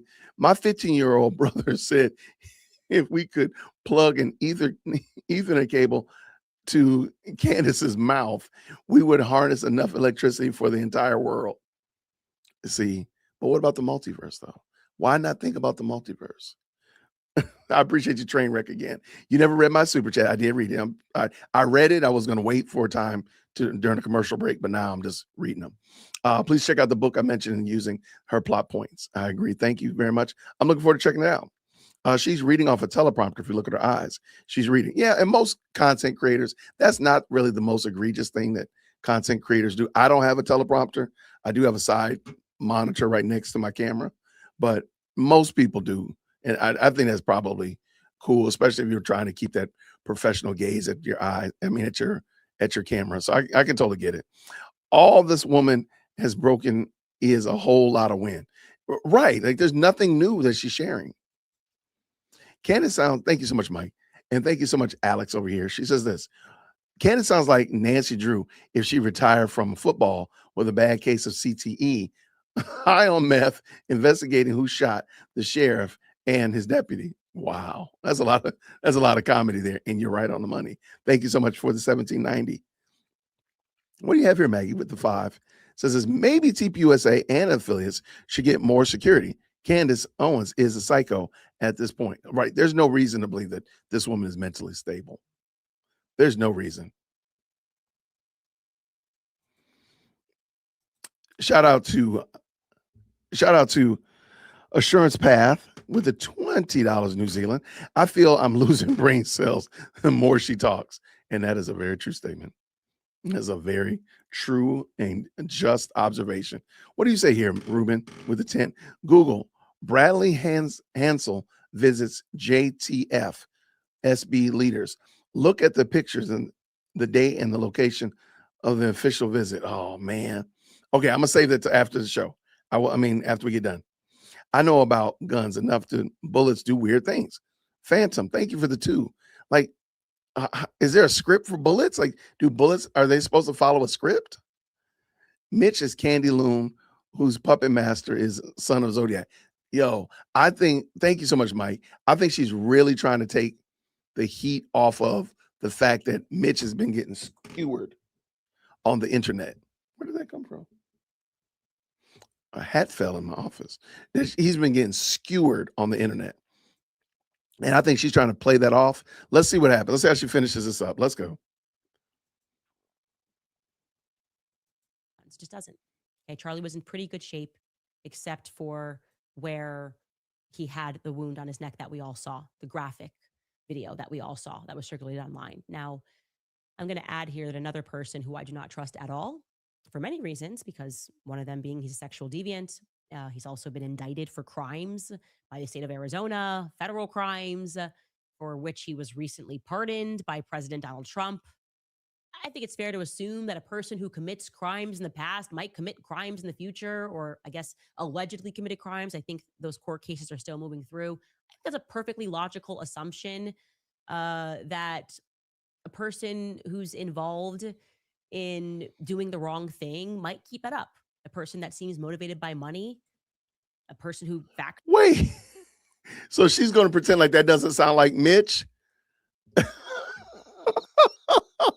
Yo, hold on. Let me back that up. Okay, listen to it again. I have a close-up of this.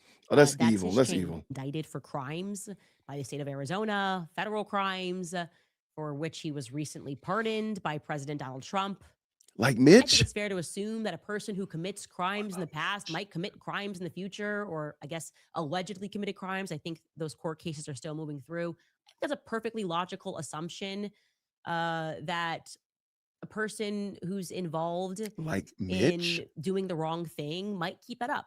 A person that seems motivated by money, a person who factually was in debt and That sounds like was having you. his payments garnished at Turning Point USA, who then blinks and becomes a millionaire working for a charity, might be a little bit shady. I think Tyler Boyer, it is a logical conclusion that he is at best a very shady character. I stand by that. Wow. 10 toes down. Now, because I was hyper fixed on Tyler Boyer, I decided to ask Erica in person during our sit down how she met Tyler. It was actually, I had 3 questions when I went in there that I wanted to get the answer to. That was actually my number 1 question because I don't know much about the story of how Tyler met Charlie Kirk. And It's funny because again, I think this is historical revisionism at its best. Now she's saying that she had all these new questions that she asked. She never brought those up in her debrief the day, was it the 16th when she came back? She never talked about that. She hasn't said anything about that. Now, all of a sudden, there's these new questions that I asked them and they answered. I had top 3 questions. This is my number 1 question. But it's funny because she worked with Tyler Boyer before. And she's told that story about how he introduced her to a lawyer that she worked with that helped her after she left Turning Point. This is craziness, madness. now desperately wish, but I remember that I could remember what Charlie told me about that. How did they get linked up? And I felt that me asking Erica that question, she might be able to provide a lot of insights to who Tyler Boyer was during the time he was with Charlie Kirk, why, maybe even before he was with Charlie Kirk, and why he got involved with Charlie Kirk. And of course, as we know, Erica knew Tyler for years before her and Charlie began dating, right? Both she and Tyler have been honest about that fact, particularly citing Trump's 2015 presidential rally as an event where the two of them attended together, right? Standing behind Donald Trump in Arizona at his 2015 July rally, which I should mention also her mother, Lori Francevy, is in the background. So the 3 of them have known each other since at least July 2015 publicly. You know what she's doing, right? You know what she's doing. She's already told you, she's already sullied any opinion you might have or that Cantifa has for Tyler Boyer. She's already muddying the water about Tyler Boyer. And now she's linking Erica and Erica's mom to Tyler Boyer. She just said all 3 of them have known each other since 2015. That's nasty, man. I don't know how this one, like, this is the understatement of the live stream. Like, this is craziness. Like, how are you okay with what you're doing? But, you know, hey, it's going to happen. Whatever happens is going to happen. But, all right, let's finish. So I asked Erica how she met him. Her answer was that she met him at the 2015 rally because they were both standing behind Trump. And I immediately corrected her. I said, that's not possible. It's not possible because Tyler discussed knowing you already at the, if we're calling it funeral rally, do people, I don't even know if that's kind of what it was, like a funeral political rally. Tyler got on stage and he told the audience that Erica had called him asking how she could get involved and that he then made a decision to put her behind Donald Trump. Here is Tyler making that statement in his own words at Charlie Kirk's memorial. At his wedding, I told the story of talking Charlie into moving to Arizona. He was an adamant Chicago boy. I needed to break that. Selfishly, I wanted him to love Arizona because I had recently convinced him to move Turning Point USA to Arizona. It was a hard sell at first, and that was until I hosted the first Trump rally in Trump rally history right here in Arizona in 2015. I got a call from Miss Erica Kirk, Miss Arizona 2012. I just want to help, she said. So naturally, I put her right behind the president at that first rally. Okay.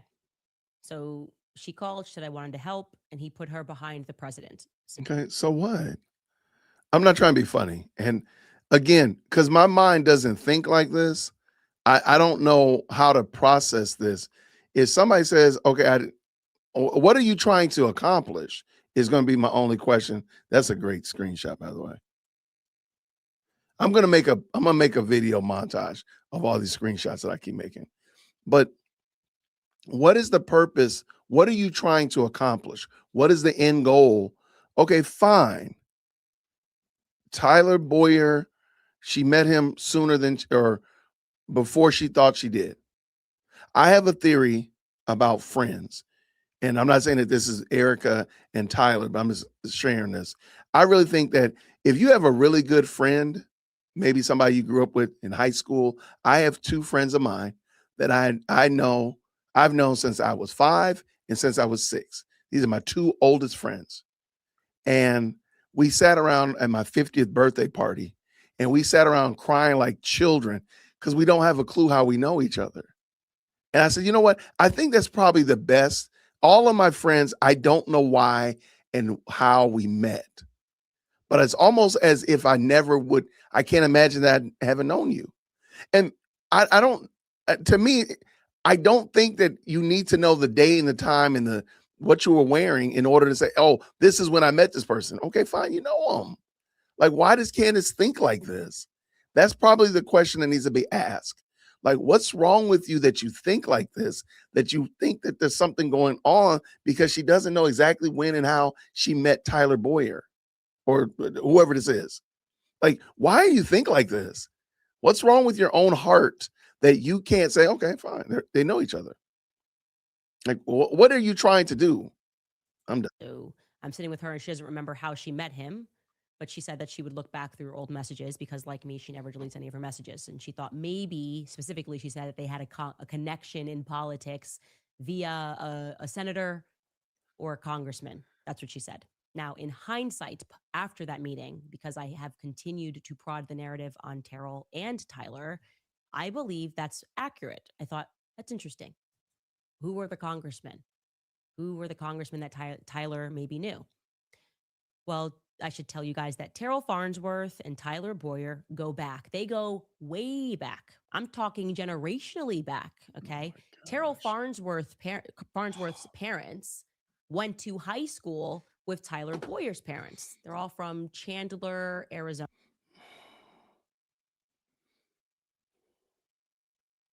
I quit. I'm quitting. I'm done. This is retarded. I don't even like using that word. I really hate using it, but that's what we're talking about. I don't like it. That's for sure. You know what? Why is she embarrassed? Because she doesn't have a heart. Like, this is crazy. I just got here and I want to quit. You know what? She's not going to call out Neff. So I'm going to give you Neff. If you need Neff, if you need I don't like, she's trying to distract us from calling out the Macrones. I need everybody to get blackout bingo. I need you all to get bingo. I'm just telling you this. And shout out to my goodness in the morning. Thank you so much, BB, for the $10 super. Why is Erica sending her info? I don't know. At this point in the game, I have no idea. Why are you might as well just send the nuclear codes to Russia. Okay. What in the world are we doing? The only thing she needs to clear is the Catholic thing. I don't think she needs to clear that. I don't know. I don't think so. I don't think anything that Candace has said, I don't think you have to, no, just let it rot on the vine. Candace is leading people to believe that Charlie was converting to a religion of idolatry. We deserve to know the truth. I feel like we know it. But if I can kind of see what you mean by that, I don't think she needs to, though, because really every time you open your mouth to say something or give Candace something, you give her content. And she has nonsense at the moment. Let her rust. Let her rust. No, but thank you so much. And my goodness, thank you, Captain Jax, for the $100 super. You are definitely the stream sponsor. I gotta give you that. I gotta give you that air horn for that. I gotta get you that air horn if I can find it. That's the only thing. I hate that I can't do that. I gotta give you the air horn, and you are the. Thank you so much. What did you say? So glad you made it out of YouTube jail. Next time, call if you need bail. Candace is going to look foolish after the trial is over. Trust that the prosecutor will have more than enough evidence to convict. Grace and peace. Thank you so much. Very kind. $100 super. I'm just like, why do you not understand this? Like, why do you? And Candace has been in enough court cases that it kind of seemed like you would know this, like natively. You know, like me, I watch a lot of body cam footage. Like, you should know this. Like, you're not going to hear everything up front. That this doesn't make sense. I don't get it. Thank you so much, Sage, for the 5. Candace is blatantly trying to continuously traumatize Charlie's friends and family at this point. You know what? I was kind of thinking that. Somebody's calling me. Why is Gary calling me? Hold on. Can I answer it? Hold on. My guy, how are you? Now I'm on stream. I'm on stream, so don't say anything incriminating. Did you see your video? Did you see the video I sent you? No, I didn't see the video. Look in Twitter. Okay. You'll get a good chuckle out of it. Hold on 1 second. 1 second.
All right, I'm back up in here, people. Hold on 1 second. I'm up in here. I'm back up in here. I'm back. All right, I'm back, y'all. Shout out Gary from Paramount Tactical says hello, sends his greetings to you all. Thank you so much. Okay, what do we have here? Candace is blatantly traumatizing, continually traumatizing Charlie's family and friends. At this point, she's gleefully sadistic. Like, what's wrong with you that you would show the picture of him getting shot? Like, what is wrong with you? How are you the superhero? How are you the good guy in this narrative?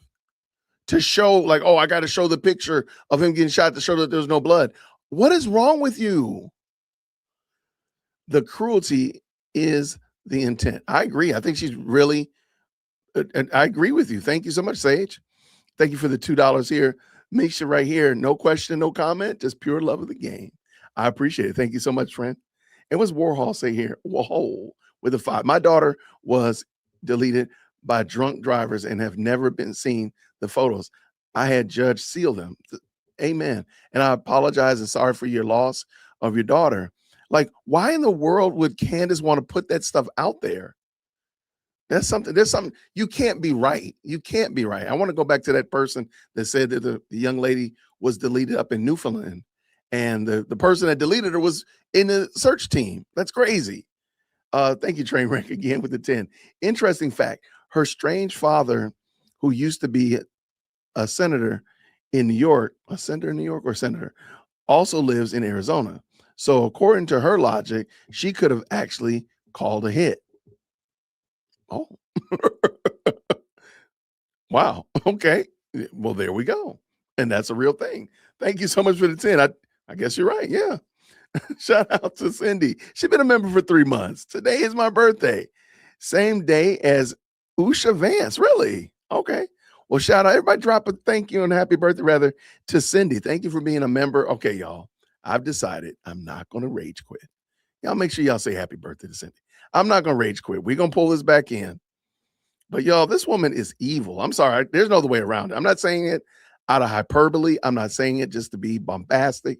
This woman is evil. Right. She don't have human feelings. Okay, let's get done.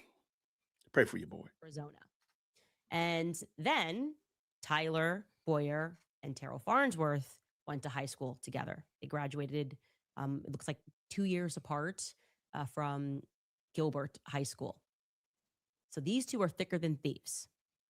They are overtly political, obviously. In fact, at that very same Trump rally in 2015, Tyler Boyer introduces himself as the youngest chairman of the Republican Party. He's very involved in Arizona politics. And like he said, he's telling the truth. He was the reason that Charlie decided to put Turning Point USA's campus in Arizona. Charlie's from Chicago, right? That's where they first started Turning Point USA, in Chicago. Mm-hmm. Tyler has been driving this bus and, like I said, hiring the people around Charlie Kirk. Except for me, that really just I was the anomaly. We really just met, and I wonder if it would have happened if Tyler was there. Anyways, the point here is that Tyler Boyer was very well acquainted, obviously, with Terrell on a familial basis, and he was very close with Terrell's family, particularly Terrell's uncles and cousins. Terrell's father is a man named Dwayne Farnsworth, and his first cousins are longtime Arizona Congressman Eddie Farnsworth. I believe he left office in 2022. And also his brother, Eddie's brother, is David Farnsworth. So just to reiterate that, you have Senator David Farnsworth. He's still in office.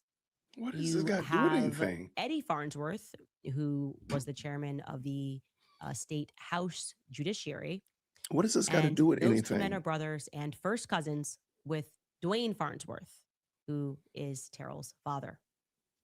And they're extremely close to Tyler. In fact, Eddie has actually been sued in the past with Tyler. Like, they're on the same side. They are being sued together. You can go back and you can mine all of this. He has known that family for a very long time. Anyway, in 2014, Senator David Farnsworth introduced Erica's mother to the House floor with concerns over EMPs. Okay. At the time, David Farnsworth was actually sponsoring the bill, a bill which would involve introducing Lori, who was then the CEO of G Tech Industries. And Eddie Farnsworth is also listed as having voted on this particular bill. They got it passed through. So the three of these people knew each other, Eddie, Lori, and Dave. And you can see here at the top, when you look at the members present, it says E. Farnsworth, Mr. That is Eddie Farnsworth. And then if you scroll down, if you see here, it's telling you who's sponsoring this bill. That is David Farnsworth. And it says that he became concerned about a potential for an EMP event a short time ago. And he got support from Congressman Trent Franks. And it then tells us that he introduced Larry Ginta, Chuck Lee, and Lori Francevy, the CEO of G Tech Industries. Larry Ginta, by the way, or Gwinta, I don't know if I'm saying that right, is Erica's stepfather. So they've known each other. The Farnsworths, the Boyers, and the Francevies have known each other at least since 2014 on paper. We could keep looking and go backwards, but it is very likely, obviously, given how close Tyler Boyer is to these men, that they all knew each other going back to 2014. I think likely earlier, if I am being honest. I have an indication that it was actually earlier, but this is on paper. So let's stick to the facts. Anyways, Eddie Farnsworth is an interesting character because What are we doing? Like, what is going on here? You've dug into this random guy who took down the camera and got the SD card, and I don't even know what Tyler Boyer does. He's not the chief of staff because that's Mike McCoy. Like, what are you talking about? Yo, and the fact, and imagine putting this together and presenting this as if you think this is some groundbreaking information. This is craziness, y'all. This is madness. the year prior in 2013, Eddie Farnsworth was, as I said, the chair of the House Judiciary Committee. And he caused a bit of a kerfluffle in the state because for some unknown reason, he blocked a hearing on a bill to prevent child sex trafficking. And he was the wrong person to do this because he had been in the news years earlier because his nephew, Albert Farnsworth, had raped a 13-year-old. Okay. Now, on this topic of this child sex trafficking bill, which he didn't bring it down to the floor for a vote. And it had support from Democrats and Republicans because it is I'm making a judgment call. I'm skipping past this. I don't need to hear this. This is craziness. No, I'm not going to sit there and drag these people. That has nothing to do with Charlie Kirk. I'm sorry. I'm making a judgment call. This has nothing to do with Charlie Kirk. Bills try to get passed. Bills get denied. Bills get blocked. The right people make the wrong decisions and the wrong people make the right decisions. It's the way of the world because we're sinners. Ma'am, go somewhere. This is ridiculous. I'm just going to skip. I'm sorry. Turning Point USA has their base where they actually decided to put the campus, if you will, Turning Point USA, just outside, literally across the way. There's a place known as Arizona Mills, which is like the #1 place for child sex trafficking, just like across the street. I want to be very clear here. I'm saying that I'm making no connection there. I am not suggesting that Turning Point USA. I'm sorry, y'all. I mean, at this point, I'm just like, I'm praying for Mitch. I'm like, please put Mitch on the screen. No, I'm not going to say that. Man, this woman is evil. Like, what is wrong with your heart that you would want? Spoke to Terrell, and I can't let that feeling go. I think that Terrell knows more. Yeah, that was my vibe when I got off of the phone. So anyways, we're going to take a brief break here and throw it to our sponsors. All right, you guys, Nimi Skincare is one of the only skincare. I do kind of wonder, like, what does her sponsors feel like about this? What are their thoughts on this? Eastern, and it looked like the Daily Wire was teasing. Okay, let me pull this back in. And actually, it's funny because the commercial break, the sponsor read was significantly shorter than it's been. And that's interesting. I don't even know anymore. Y'all, I don't even know.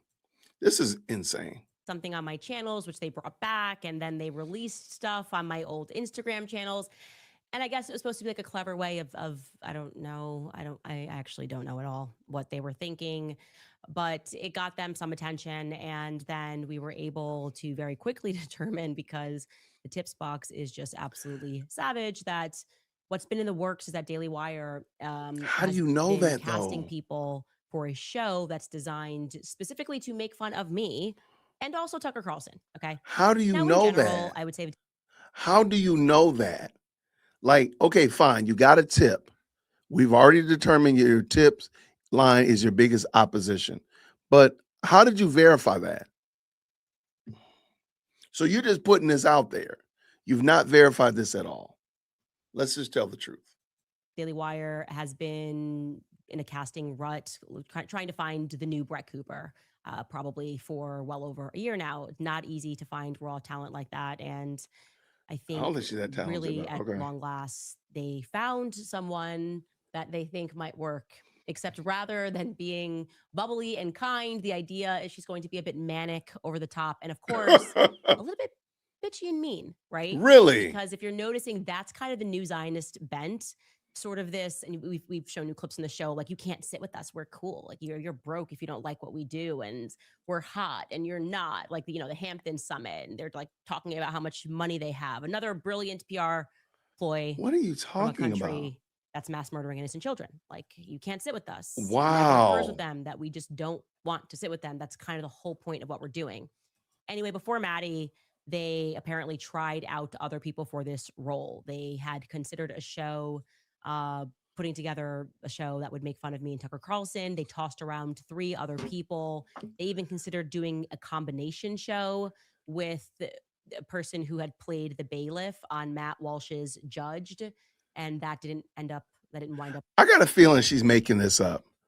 I just have a feeling. Like, how do you know all these ins and outs of the creation of this show at your former employer if you're not actually, if they're stalking you?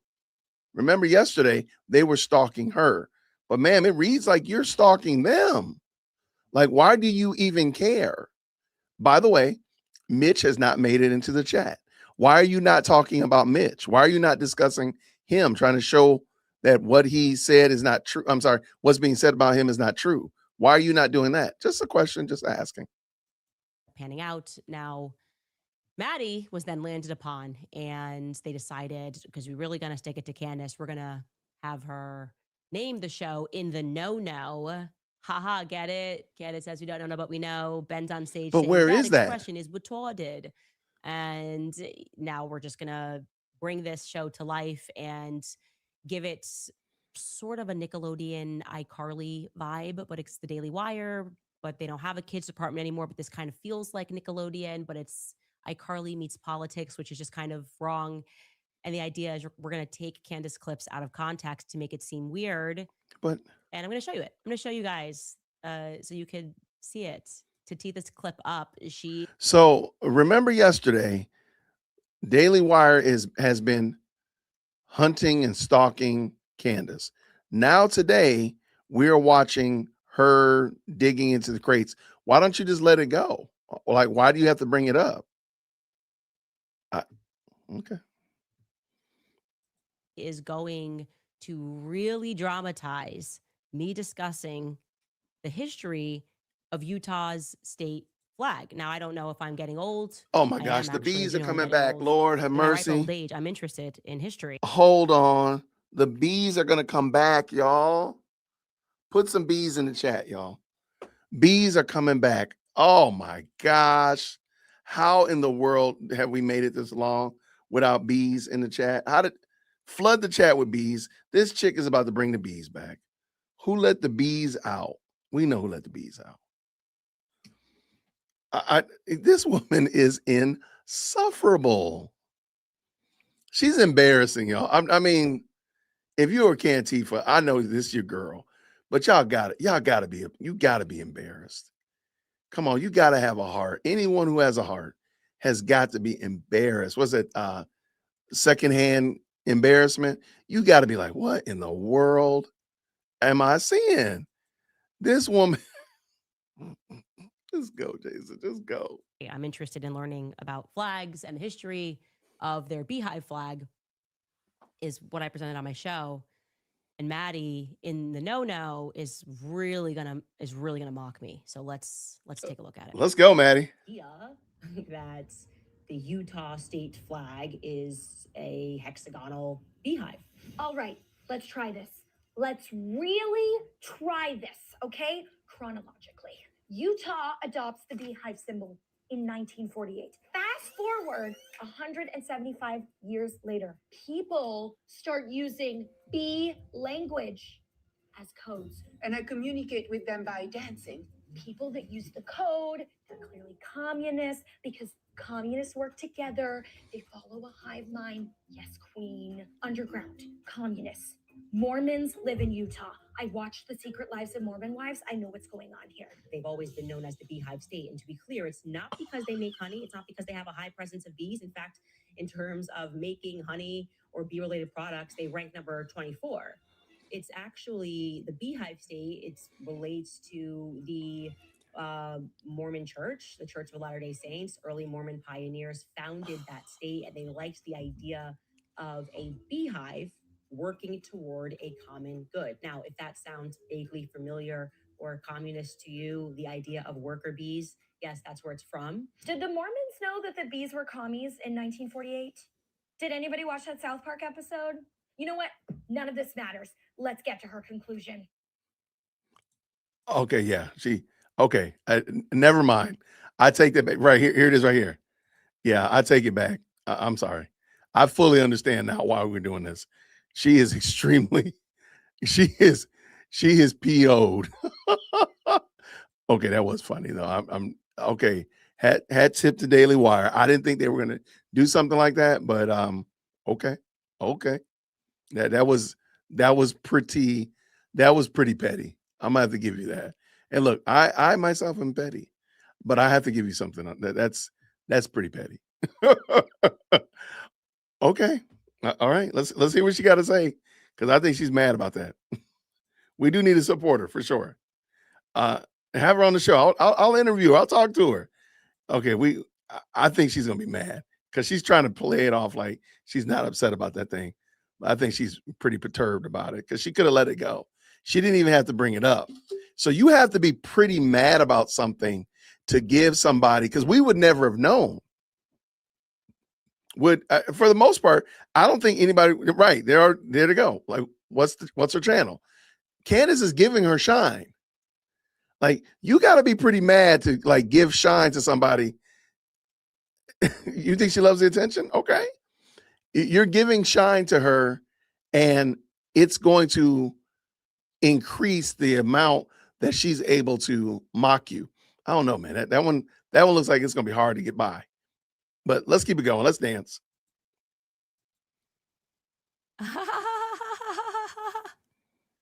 It's really good.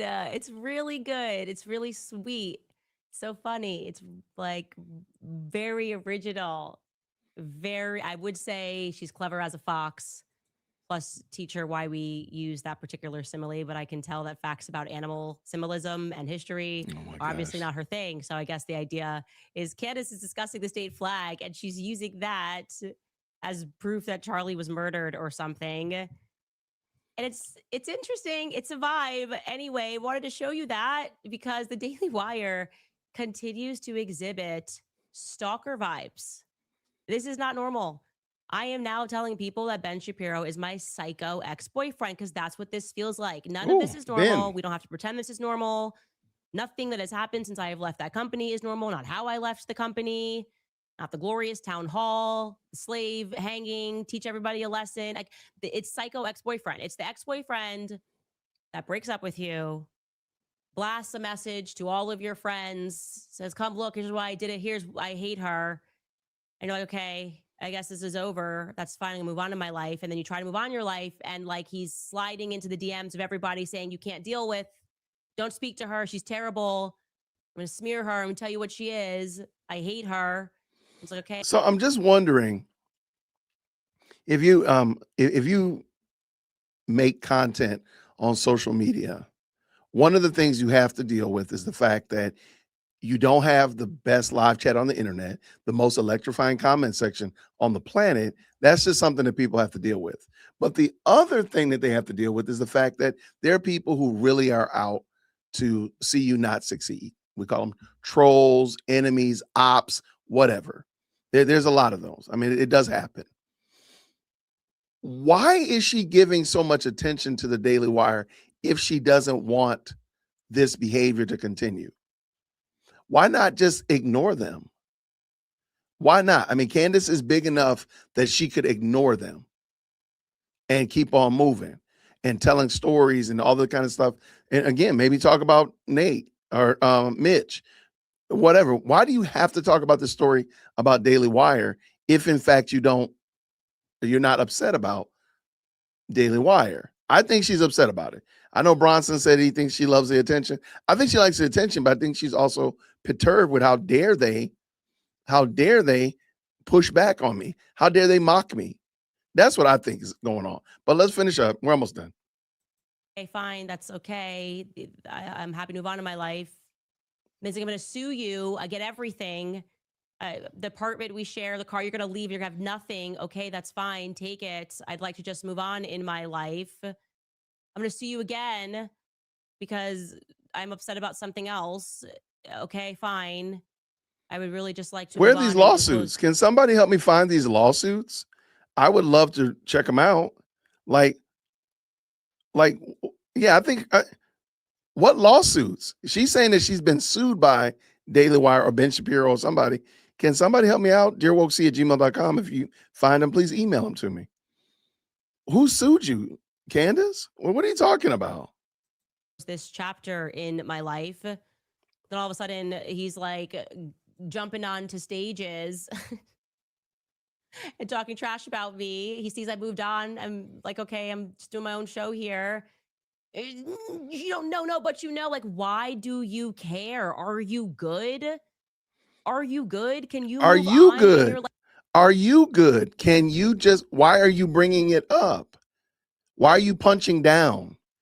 If you're so much bigger, so much greater, so much more wonderful than Daily Wire, why are you even addressing them? Why are you punching down? It just seems odd. Most people say we don't punch down, we only punch up. So why are you punching down, Candace? It's clear that you are. It's clear that they got you by the short hairs, that they got you perturbed. I think one of the greatest things to do is not let your enemies see that they've gotten you upset. You're letting them know what it is that's got you upset. Now, I'm pretty sure they're going to probably do like 19 more of those videos because they know that it's got you upset. Like, you're designing shows after me. This is not normal. This is not how employers are supposed to behave. I'm being so serious. There's something about it that's like, and parking aside Maddie, she's just the latest pawn. You know, they just got to find someone who really desperately wants to be famous, stands on a couch, okay, whatever, thinks she's going to be the next it girl. That's fine. This has nothing to do with her, actually. I hope it works out for her. I am speaking about an employer that can't move on. This feels dangerous to me. Like, we're getting to a stage of obsession that is dangerous. You have to go create What's a the show. proof? What's the proof that they're being dangerous towards you, that they're obsessing towards you? Again, we saw the video there, right? But you've said things about Ben Shapiro, so that's not a, I mean, so what are they doing that's obsessive? When you say the word dangerous, we need to be very clear. In 26, we're not going to be ambiguous. We're not going to be nebulous in our response. We're just going to say this is what they're doing. Like, where's the proof of this? That's interesting and compelling that people want to watch. That's not based off of somebody that you fired because you didn't want them anymore. That doesn't track with the public. So I just feel like this is getting very creepy and it's making me uncomfortable. And there should, in fact, be laws to prevent this from happening. There just should be laws that prevent employers from sending interns to stalk you at events, from trying to get you canceled from speaking events, for buying your friends. Like, oh, I'm that's the next step of the crazy ex-boyfriend. I'm gonna reach out to everybody you know and offer them money. Yeah, I'm gonna pretend I was Charlie's friend. What are you doing? Why are you doing this? Why are you so in? Wait, I thought you were pro freedom of speech, Candace. It doesn't. Hey, I guess we don't like it, but doesn't Ben Shapiro have the right to do that? Isn't that a freedom of speech issue? Maybe I'm wrong. If he says, hey, don't work with this person, isn't that a freedom of speech? Again, like Candace, you say you're all about freedom of speech. I might be crazy. Maybe I'm wrong. Let me know. Bankrupt woman walking. That is hilarious and true. Yeah, get over yourself, Candy. Like, is that not a freedom of speech issue? Side of my life. Please just move on. This is not mentally healthy for you, Ben. I want you to be better. I want you to get better. Seriously. Move on in your life. It's okay. Let go of people that disagree with you. It's okay. Also, leave Megyn Kelly alone because I see you're eyeing her too in a weird way. You seem to be gunning for her now. Let it go. This is not healthy. And I'm asking you to leave this alone in 2026. Go do a show that's based off of that girl's talent and something that's interesting. And don't just use her like a pawn. That's what I would say. Anyways, you guys want to know the no, head over to the Daily Wire, support Maddie. Show's going to be great. Or you could just watch my show. No. And we can keep talking about state flags, actually, because then I got more interested in more state flags. Never mind. I'm not going to tell you about the Pelicans and Louisiana, but we were looking into that. And it is kind of interesting to learn about the pelican on the flag of Louisiana's state flag. Moving on, you guys, to other psychopathic things that are happening. I did not realize that Brigitte. What was the purpose of that whole entire segment? What was the purpose of that? Now, to the conspiracy that we've kind of introduced into this stream, that she's recorded these two Monday and Tuesday shows. They were recorded yesterday. You know, I'm starting to believe that, because nothing here is new. Nothing that she's talked about is anything new. Remember, yesterday, Maduro was indicted and arraigned. She didn't bring that up at all. Maybe because she recorded it before it happened. But again, I mean, she could have talked about it. She doesn't talk about much other stuff going on, but there's a lot of other things going on in the world that she could bring up, even just like in a passing glance. She didn't talk about it because it happened after she recorded this episode. I don't know. I think there might be something there. Macron is having those people who like retweeted things that she deems to be harassing the truth, right? Brigitte Macron believes the truth about his gender is a form of harassment. This is very chilling. They are sentencing these people to jail. That's in France. I thought this was like just the fine. I think I read it too quickly. I thought it said, oh, it's $10,000 fine. No. 8 men and 2 women between the ages of 41 and 65, okay, who she is accusing it's harassed me, it's harassed my family. My family's testifying. It doesn't matter whether or not I did these things to Emmanuel when he was 14. It doesn't actually matter. What matters is that you're hurting my feelings, bringing them up. You could just imagine this argument in court. Like if Jeffrey Dahmer was alive and you're like tweeting at Jeffrey Dahmer and you're a sick cannibal pedophile. And then he's like, that actually doesn't matter because you hurt my feelings. That's really mean. I don't want you. That's harassment. You can't just. And people are mad at me and saying that, not mad at me, but they feel like I'm not aware that's across the pond in France. And she's trying to make what's happening in France and applying it here in the United States. And that's not the case. But she's doing that in real time. That's what she's doing, is trying to apply what's happening in France over and overlay it over what goes on in the United States. That's different. So France's laws are different as it relates to slander and defamation and freedom. Their freedom of speech is different than ours. That's just the reality. So why is she bringing this up as if that's what's going to happen here? Oh, because on Friday, that's when the dismissal case is going to be ruled on by the judge here in the United States. And I'm pretty sure he's going to rule against her. So she's trying to get this thing all amped up so that the people, that's why she mentioned it yesterday. That's why she's mentioning it now. She's trying to get the people aware that, hey, this case is going to go wrong because the Macrons are terrible people. Call me those things. That's the vibe of what's going on in France right now. It doesn't matter if it's true. It matters if it hurt Brigitte's feelings. And so what has happened here is that they testified that these tweets were malicious. They were degrading. They were, quote, insulting.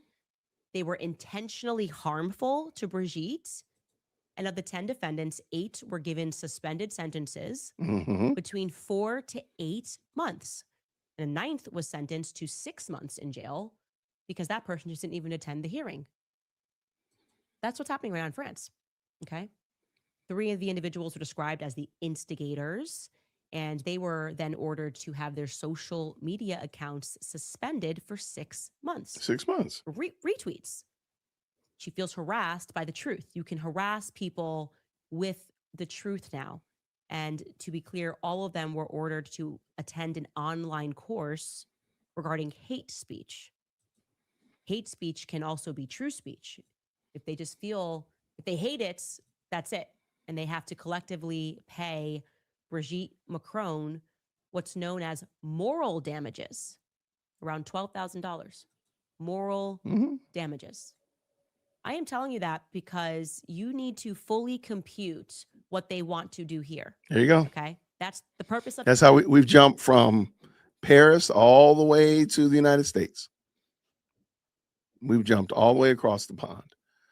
So she's trying to get you all ready, boiling the frog, that this is what's going to happen because this case is not going to get dismissed. The judge is not going to rule to dismiss this case, and it's going to go to discovery. And I think the pressure is starting to cook, and because the Macrons are in the catbird seat, they're the ones that can say whether or not they want to settle. They're the ones that say whether or not they want to move in a different direction. Candace has got to go with whatever because she's the one being sued. So she's not in a position of power, and she's very upset about that. My opinion, based upon information and belief. Let's finish up. This lawsuit against me, never before seen lawsuit against me, is that evil people are getting caught doing evil things, and those evil people still have enough power to pass through legislation and to establish new laws to make it so that they never get caught again. Or even when they do get caught, you have to shut up about it. This lawsuit that Brigitte has brought against me matters deeply. I am telling you guys, this lawsuit, everyone should be paying attention. No, if the lawsuit mattered, hold on, let me pull this back up. Make it so that they never get caught again. Or even when they do get caught, you have to shut up about it. This lawsuit that Brigitte has brought against. If the lawsuit really mattered, Candace, you wouldn't have this picture on the screen. If you were taking this seriously and saying, hey, let's go ahead and be serious about this, you would not have this on the screen. You have this on the screen because it's not serious to you, because you know that you're not taking it seriously. Dare I say you are the most unserious. So that's why you have this on the screen. Yesterday, you had the little stuffed animal, the little stuffed doll on the screen. And you're not serious. That's the problem. You're a bully, and you don't like the fact, you're very upset about the fact that they are getting in your britches. And that's it. Like you're mad about that fact, and there's no way about it. There's no way. And they're going to get in your britches. They're going to go ahead and go max, Brigitte, go max. And they're going to take you to the cleaners. They're going to drive you down the street. You're going to pull in the little ding, ding, ding, and they're going to the dry cleaners, and they're going to take all your stuff. They're going to take it all. And that's what's going to end up happening. And at the end of the day, you're going to be a whole lot less. At the end of the day, I mean, the problem is that you have zero humility. You don't even acknowledge, like, okay, let me just take this down a square. All right, let me just acknowledge that what I'm doing, yeah, I might be doing a little bit the most. I still stand by it. You can still stand by it.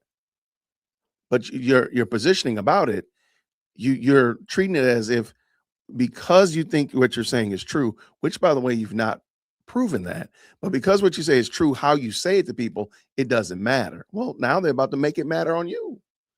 That's what they're doing. They're going to make it matter to you.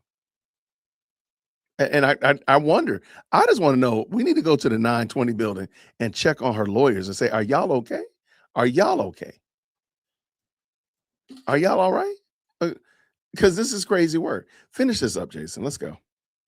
Me matters deeply. I am telling you guys, this lawsuit, everyone should be paying attention to every single filing pertaining to this lawsuit in Delaware, a place where I'm pretty sure France has been running the game since the Revolutionary War. There we go. France is running Delaware. So there we go. I told you. It's corrupt. It's corrupt. It's not going to be a fair shot. I know I'm going to lose because France runs Delaware. France runs Delaware. They got the plane silo. That's where they've been using the plane silo. And they hop back and forth. They do Uber Eats back and forth to get croissants and bagels. Or what's it called? Baguettes. Sorry, baguettes. Yeah. So that's it. This woman is crazy. And I think, again, I think we're looking at the face of panic. Because I believe that the feds are colluding because they want to introduce new speech laws in this There we country and make people fearful to tell the truth about the things that they have actually done. Wild. I just felt like I needed to fully present to you what was actually happening in France. Yeah. Prison. 65-year-old person. Maybe they just retweeted. Who knows? We have to get into the documentation. But this is not defamation. She's not making the argument that these things are untrue. She's making the argument that her feelings are hurt. It's because cyberbullying. You know that she was born with the penis. Wild times, guys. We'll be right back. After Why do you think she's so upset about that? All right, guys, jumping in here to tell Why you do you- about Tax Network USA. Why do you think she's so upset about that? Like it seems like, man, like she's mad. She's mad. And why do you think she hasn't brought up Mitch at all? The son of the Zodiac killer, the guy that do you think she's finally realized that yeah, he was lying? Because she hasn't mentioned many of the things that Mitch has positioned out there. She mentions she's asking people to say whether or not they were actually there, Erica and Brian Harpole, but she's not bringing up Mitch. I wonder why she's not mentioning Mitch Snow of all people. Why is she not bringing him up? Yeah, because she's scared. I think she's terrified. Yeah, and hype the video up. Help a brother out. Help me out. I don't know how hypes work.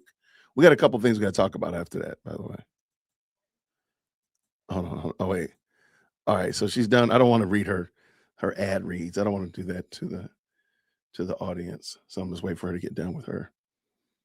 All right. So she's doing commercial comments like now. having the limo that John Kennedy was shot in for a photo op. It is totally disgusting. I am in total agreement with you. I cannot believe it was not stopped on any level. It's distasteful.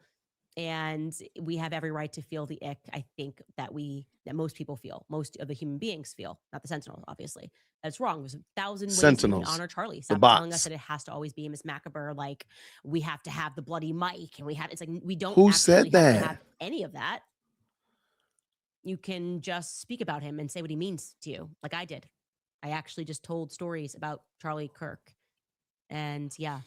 But it's funny because all of the stories that she tells about Charlie Kirk have nothing to do. I'm sorry. All her stories are just her and Charlie Kirk. There's very little about what Charlie Kirk actually did. It's all about her engagement with Charlie Kirk. And I'm not saying that that's all the way wrong, but it just seems odd. You didn't say anything like Charlie Kirk did this. Man, that was amazing that he did this, was able to do this. And no, it's me and Charlie Kirk did something. Me and Charlie Kirk were amazing because I and Charlie Kirk were able to do this. It just seems odd to me. But anyway, whatever. That felt pretty honorific. I don't need blood. There's something about it that feels like a seance at all times. Who does? And I don't like it at all. And That's evil that she keeps bringing that up like this. A bloody mic, a bloody tent. This woman is, y'all pray for her, man. This woman is lost. Don't like it either. Who cares? Okay, let's get into the comments that are coming in right now. Bring it on the screen. Jojo writes, Christ is King. Thank you for that donation. Brendan writes, Happy Feast of the Epiphany. Keep up the great work. If this was real, if this was in real time. Oh, and by the way, when a live stream is over, you can go back if the content creator allows. You can go back and see the live chat, the best live chat on the internet. You can actually read the live chat after the fact. Hers are turned off, so you can't go back and see the live chat after the fact. So we can't go back and see where was this comment made. Was it made Saturday? Was it made Monday? Was it made Tuesday? I don't know. Was it made in the future? We can't do that. And it just seems odd that she does that. Just something I noticed. That's not today. Wasn't that on last week? That was last week, right? Feast of the Epiphany? I think I'm right. Is today a holy day of obligation, Chris? That's interesting. Okay. Got me. Brendan, you got me. I didn't know that. Angelina. Let me look that up. Hold on. Now I want to know. When is the Feast of the Epiphany? And we're on January 2026, just to make sure. Okay, so that was Tuesday. Today, allegedly. Interesting. Okay. So that comment, let me go back and read let me hear the comment again. Now I want to just know. Now I just want to know. Okay, that was a crazy comment right there. All right, let's go. The great work. That's not today. Wasn't that on? Oh, sorry. Last honorific. I don't need blood. There's something about it that feels like a seance at all times. And I don't like it. I don't like it at all. And many people at home don't like it either. Okay, let's get into the comments that are coming in right now. Jojo writes, Christ is King. Thank you for that donation. Brendan writes, Happy Feast of the Epiphany. Keep up the great work. That's not today. Wasn't that on last week? That was last week, right? Feast of the Epiphany? I think I'm right. You're not. Is today a holy day of obligation, Chris? I guess you got to go to mass or something. That's Okay. wow. Got me. Brendan, you got me. I didn't know that. Angelina writes, we are so back. By the way, the answer was that it's not a holy day of obligation, in case you guys couldn't hear them. Business writes, Candace, I adore you. My children watch you with. So is that not I don't know. I'm not Catholic. We're not getting into a Catholic fight today. But today is January 6th is Epiphany. So is that a feast day or something? Yeah, it just seems odd that she doesn't know this, but I digress. Me as well. My 28-month-old claps when she sees you on TV. Thank you for being our voice. You are often in my prayers. Stay safe. Christ is King. Thank you so much. It's such a sweet comment. Emily Sullivan writes, keep digging, Candace, praying that your platform continues to grow. I feel as though the Lord has laid on my heart to tell you that all that you are uncovering is to open eyes and bring people to Christ. Use it for the kingdom. Of course, absolutely. And I have to say that it's just been so heavy. I feel better this year, obviously, than I felt last year. But it is just that Tim Dillon dark comedic skit where you just go, what is happening? Has this world always been this way? Okay, it has. And I think a lot of people want answers like, what is the next step? And I don't know. I don't have an answer other than committing ourselves to truth unapologetically. We have to grow louder. They want us to become more silent. We have to expose them. That's what Brigitte is doing. It's like, we'll bankrupt you, we'll kill you, we'll do whatever it is to shut you up. And they want us to be fearful. And I think that we just have to continue to say, you know what, the truth matters and the truth is enough. And that's why I always say, if you're wondering what you can do, I do believe that the frequency of truth hits harder, and repeating the truth and saying the truth and not being fearful is a part of it. It's a part of how we've been thus far able to expose so much. I think that that's accurate. Okay. That was a lot. That was a lot there. Wouldn't it have been interesting if when she said Brigitte and they're trying to delete me, she mentioned the assassination? Wouldn't that be an assassination plot allegedly? Wouldn't that be like an ideal time? Because at the current moment, we're still at actually technically about 20 days since she mentioned it. Like, wouldn't that make sense to do that then? It just seems odd that she wouldn't do that. And I do want to talk about that part. Thank you so much for the comment that said that she does interact with the comments live. My only question is, why does she not bring up? Okay, here it is. I think that I've seen her read comments from the live before when I watched her. Why does she not pull them up on the screen? She can do just like I did right here. So you all know that this is live. This is not Memorex. I don't think that those are real. I don't. I think they are. I think they're recorded. And she can make mistakes like this, like the whole thing with Epiphany. Why would she not make that mistake? So it looks like it's live. She's done other things before, whether it be get started late, looking flustered, and such like that. But the show was clearly recorded. Look at it. Look at her ad reads.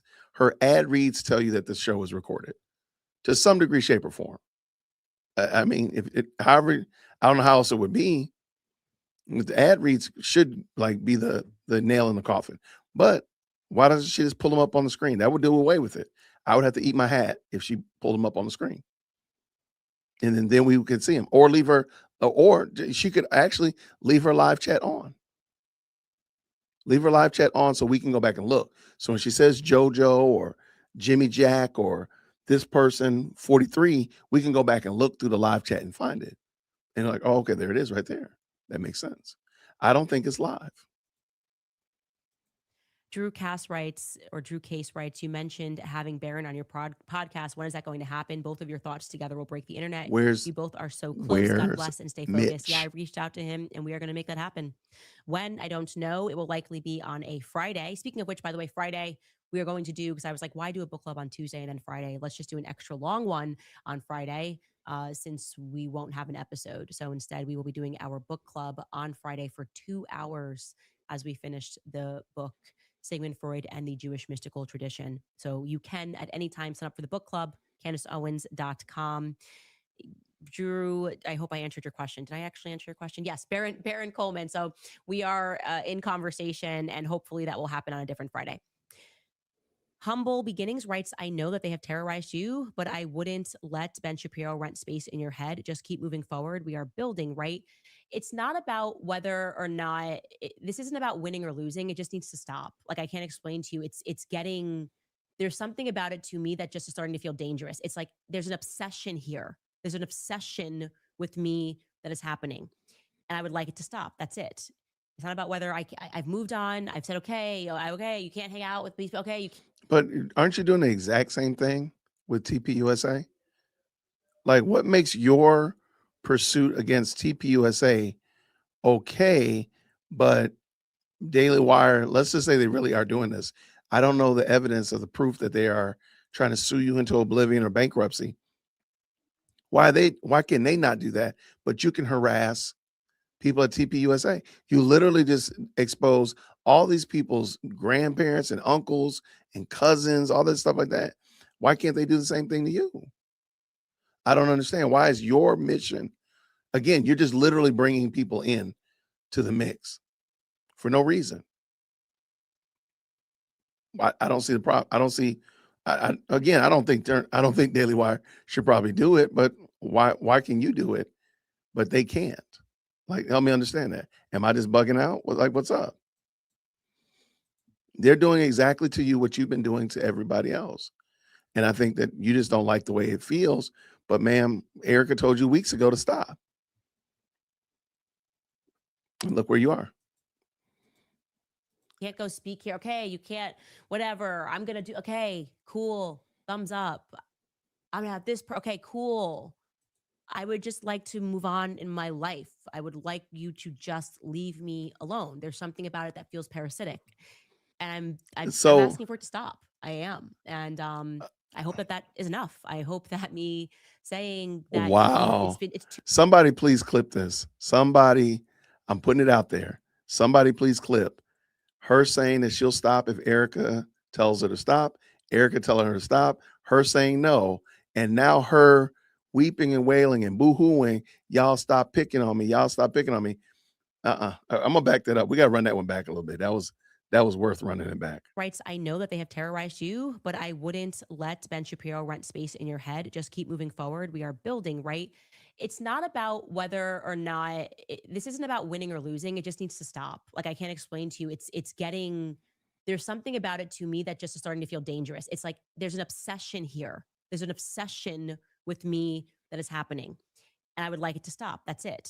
It's not about whether I've moved on. I've said, okay, okay, you can't hang out with me. Okay, you can't go speak here. Okay, you can't, whatever. I'm going to do, okay, cool. Thumbs up. I'm going to have this. Okay, cool. I would just like to move on in my life. I would like you to just leave me alone. There's something about it that feels parasitic. And I'm asking for it to stop. I am. And I hope that is enough. I hope that me saying that it's 2 years. Okay. You have to get over a past relationship sooner than 2 years for your own mental health beyond anything else. I just want it to stop, and maybe it won't, but I do think that employers doing this should not be acceptable. Like under the law, it should not be acceptable. You should just be allowed to be fired is what I would say. But is that not a freedom of speech thing? Does not, I mean, I don't like it, but wouldn't an employer have the right, if they wanted to do that? Again, I don't like it, but I don't like hate speech laws. But Candace, I think you don't like your own medicine. That's what I think it is. You don't like the fact that people are doing exactly to you 100% what you've done to others. And you don't like the feeling of it. Hats off to the Daily Wire. Shout out to them. Let's go. Lucci writes, and I also want to add, just before I answer this last thing, I also want to add that you don't even know like 3% of what I have gone through with them. Because I've tried to be above board. I have tried to handle it in the best way possible. And like I said, my perspective on it was always, we are Christians. And so we need to not be reciprocal. We can't be mean spirited. I mean, you see, we have limited our discussions of the Daily Wire at all on this show. And I'm doing series on Kamala and Brigitte Macron and things I'm interested in, like things that actually interest me, focusing on what I want to Yo, build. this is some crazy And work. that is not happening there. I don't know why that can't also happen there. If you think my ideas suck, go invest in your ideas. Why is your idea me? Why is your ideas Maybe their idea is mocking you and your idea. Why is that? This segment of the show is going to be gold. Like, wait, hold on, wait. So you can posture ideas that I think are bad, and I can just go on and posture better ideas. I can do that. Or I can use a little bit of my little bit of my horsepower to mock your bad ideas and make fun of them. Isn't that what the Dillon guy, what's his name? Tim Dillon, the guy that dressed up like Santa Claus. Isn't that what he does? Isn't he a comedian that makes fun of bad ideas? I honestly cannot believe she's saying this stuff. Destroying me. I just don't get it. I really don't understand it. And I would like for it to stop. We'll see what happens. Jamie Powell Lucci writes, looking into Erica's mom's company, AZ Tech and E3 Tech, having contracts with the DoD for EMP hardening and the testing that is done at Fort Huachuca.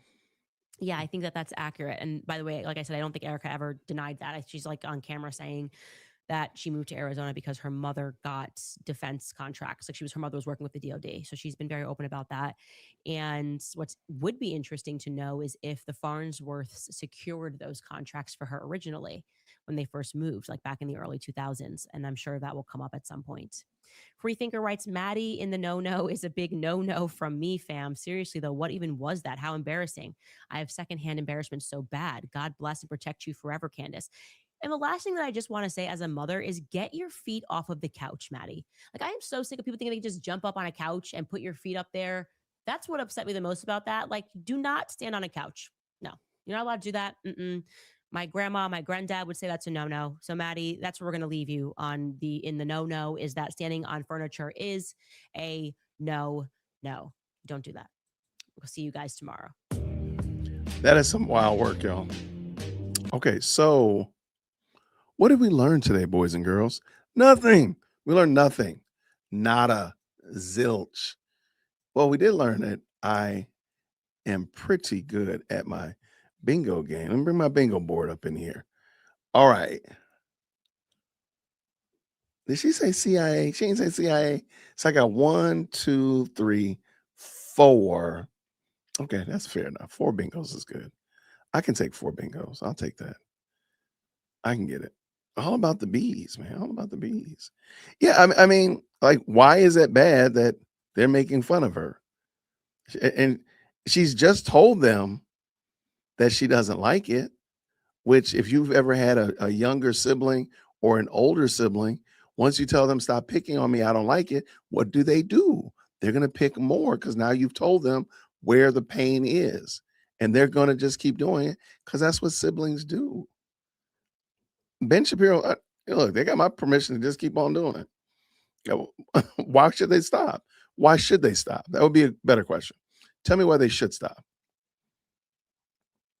Let's see. Thank you so much with the $2. She's not an anomaly. She's more of I'm a known anomaly. I don't got it. I'm alone. I'm alone. Interesting. Thank you for the $2. I appreciate it. What does Brittany say here with the 10? She can't stand the tent because she thinks it's where he was shot. Yet she can watch him being shot over and over and over. It's no problem. I don't know. I don't get it, Brittany. Thank you for the 10. It's very somebody said like she lacks self-awareness. I also think she lacks an understanding of the situation. Like, that's not the tent. And I did reach out to some people who've gone to AmFest in years past, and they said that they've had tents like that before where you can take pictures in. So the picture booth. So it's not something new. And I don't have any pictures of it, but I just had some people confirm like, oh yeah, they've done that before. So again, it's not something new. They did it years past. Same thing with the pyrotechnics. They've done that before. That's not new. So I don't understand why there's such, consternation and pearl clutching about it. It's a real thing. Uh, Candace Owens sounds like paranoia from the smoking from Smoking Rock. Thank you. Good gracious. South Carolina dog fan. Thank you for the 10. Sounds like she has paranoia from Smoking Rock. I know what you're talking about. And it definitely is giving paranoia. There's no question about that. There's no question about that at all. What's Mike saying here? Between last night's show and tonight, I think she's just making up anything she can to fill up an hour so she can make her money. I can give you a shout out for that. I can give you the air horn for that, man. I can give you the DJ air horn for that. That was nothing new. There was nothing new, nothing groundbreaking, nothing. It was just, what was that?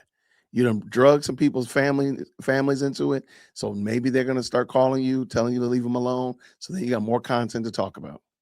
Why are they asking me to leave them alone? Kerfuffle. What a pufferfish like look-alike.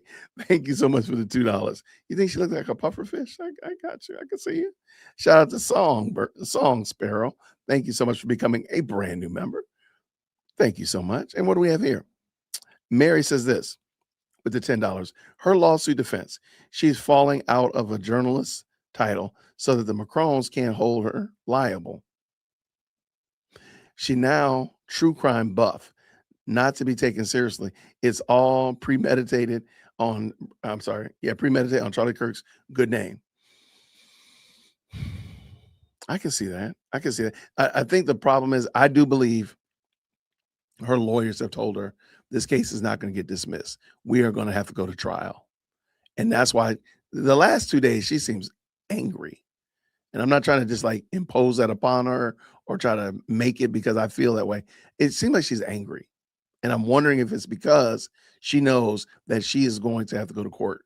And discovery is not going to be what she thought it was. It's not going to be you just ask for anything under the sun, but it's going to have to be germane to the case. And you can't just say, give me your blood. You can't do that. So I think she now realizes that. That's what I think is causing her the consternation in my thoughts. All right. Thank you so much for that, though. I really appreciate it. What does our Lila Rose say with the $6.99 Canadian? I haven't gotten a DM from Ben Shapiro telling me not to watch Candace. There we go. Like, I want to know, like, what's the proof of any of this stuff that she's saying?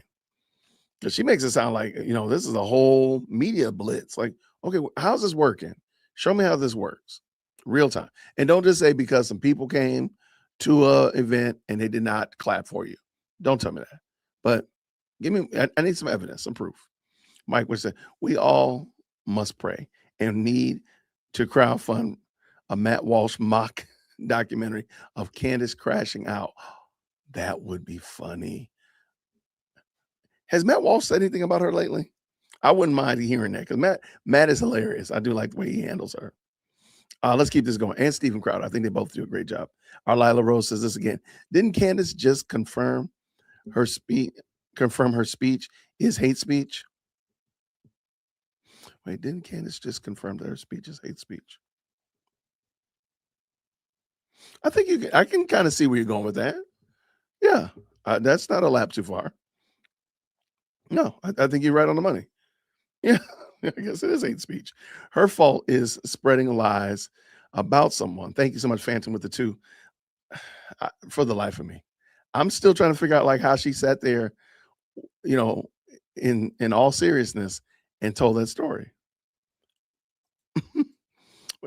Didn't she just say it should be illegal for the Daily Wire to make fun of her content?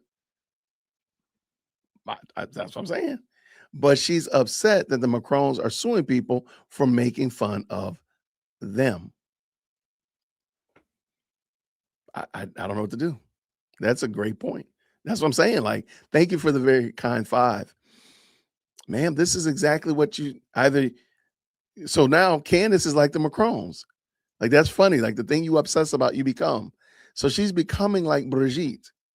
If she's saying Brigitte is wrong, Candace, that's what you're doing. You're doing the exact same thing. That is wild work. I'm about to, you might have to get the air horn too. I might have to give you an air horn. Let's give it to her. I'll even give you. Absolutely. All right, let's keep this going. Cats are us says this. Since childhood, no one has liked Candace Owens, not even her family. I reached out to her cousin and asked would she like to have an interview. She hasn't hit me back, so I mean I don't think they probably will. But I mean I would love to ask that question. Do y'all like her? Phantom says this: Epiphany is the day that the Magi arrived to see Christ. It is not true, as Jesus was probably a toddler by the time Magi showed up. I'm right there with you. I just think it's funny. She doesn't know. She's not dialed in to her own theology and knows what's going on. I just think that should cause people to be interested in that. She's attempting to appear as a conspiracy channel to escape culpability in Delaware case. It could possibly work if it's not caught law experience. Interesting. Okay, thank you for the 5.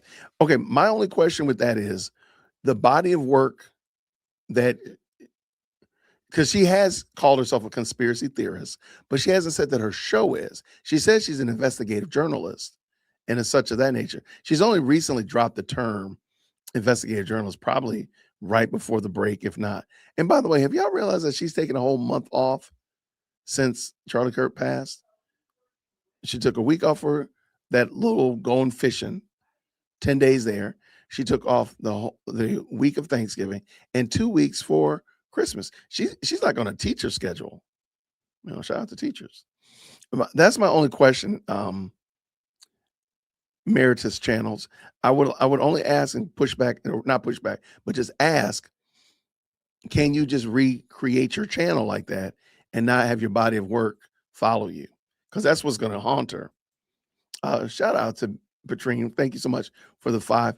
Saying we are building, that is what Erica says. So she is using what Erica says. That's horrible. You know what? I didn't even catch that. She did say that. That is really wild. Good catch. Thank you for the 5. Man, Q, she's been a member for 21 months. Yes, yes. She's behaving like Meghan Markle. Everyone is picking on me. She loves the attention because she's a narcissist, but this is wounding. Right. I agree with you 100%. Thank you so much for being a member, Q. Always good to see you, sister. Mike says this with the 5. This is dismissive attitude toward the online bullies is too rich, coming from the woman who's created a website to dox bullies. Again, like I said, today's show is going to haunt her. I know Milk Bar is probably already sliced it up. I need to go see, but I know this is going to come back because it was just too much comedy. That last little bit was comedy rich. Yet she calls all Jews who follow the Talmud evil. There you go. Thank you so much for that, Phantom, for the 2. And then what's Debbie say right here with the 5? Can you help me? What did she say, Tyler, if that's his name, the congressman did wrong? Or what is suspicious of with him, please? Love you, Jay Witt. Actually, I think she's just trying to show that the Farnsworth guy, the guy who took out the SD card out of the camera, and Tyler Boyer is allegedly done something. I don't know. She just alludes to it. And I'm not going to give her the satisfaction of saying what it is. She needs to just say it. But it seems interesting. She likes to dance around what he did, but she brings it up. It's kind of weird. But anyway, those 2 people, they know each other. They went to high school together, raised in the same community. And so therefore, all of their families know each other allegedly. And therein is the problem. But she never said what they did wrong. So I don't know if that means automatically, just because I know you and your family knows me, that something is wrong. 1 second, please.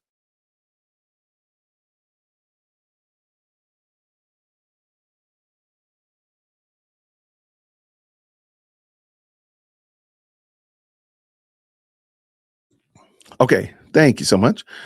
What do we got? Thank you, man. CJ, blessing people with some new memberships. Y'all make sure you tell CJ thank you. I appreciate you, brother. Thank you now. And of course, thank you so much. for the $10 super sticker. No question, no comment, just pure love of the game. I don't know why they don't allow us to see what the super stickers look like. And hey, CJ came back around the block again. And look, brand new members, make sure y'all say thank you to CJ. Thank you so much. And Junebug said this, been a member for 2 months. Shout out to you. She gives all Christians a bad name. And the problem is Candace isn't a Christian. And I'll stand on that. Just like she don't want that little girl standing on the couch. I'll stand on that. Candace is not a Christian. So her assessment of Christianity is flawed at best and false, probably even worse. I'm just going to say it. Somebody needs to say it. But y'all, thank y'all so much for rocking with me. Don't be standing on people's couches. Don't be standing on people's couches, y'all. Don't be doing that. What we got here? Who was the congressman named that was not Amadei? That's a great question. You know what? I was too busy talking about how she was trying to jam people into the scenario, into the story. I don't think I even caught the person's name. But I don't think she had a bona fide person. Like, I know it was John Smith. I don't think she ever really said it. And I think, in my opinion, I believe the reason she didn't is she realizes this is going to come back looking bad on Mitch, because Mitch said emphatically that it was the Amadei guy. If it's not the Amadei dude, then Mitch is totally wrong. And I don't think she wanted to go down that road much further. I think she just wanted to kind of like do a quick look, but she don't want to go down the street, turn the turn signal on. That's what I think. Oh, by the way, thank you so much. Dee Dee said this. Thank you so much for the kind 20. She says this. Glad you're out of the pokey. Look, your boy's glad he's out of YouTube jail just as much as anybody else. YouTube jail is crazy, man. Why do y'all do us like this? Yeah, this is a Saturday Night Live skit. I think this should be a Saturday Night Live skit. Wouldn't that be crazy if they did an SNL and made fun of Candace? That would be I would be right there for that. I would be right there for that. I would actually probably stay up late and watch that.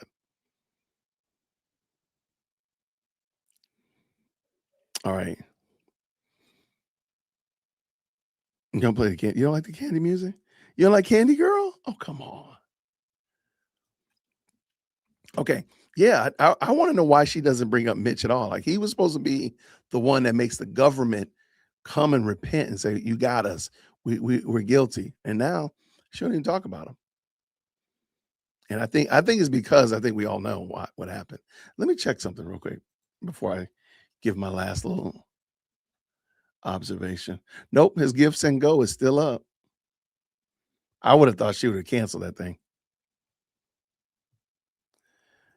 There you go. Thank you. If y'all got a new membership, please make sure you tell CJ thank you so much. Wait, I told you to look up. Oh, yeah, you told me this Undersecretary of War for Intelligence. Okay, let me look these people up. Because you did ask me that. Thank you so much.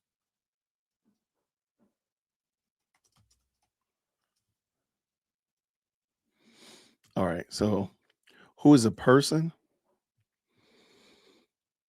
I'm assuming is their Undersecretary of War for Intelligence and and Security. There we go. Is it Bradley Hansel? Is that who it is? Yeah, it's Bradley Hansel. Who does he look like? Okay, here, let me pull this in. Y'all tell me, does this guy look like anybody in the mix? I guess. Let's see right here. I'm trying to think who does this guy look like? What y'all think about this? Who's this guy look like? And this is the Undersecretary of War for Intelligence and Security.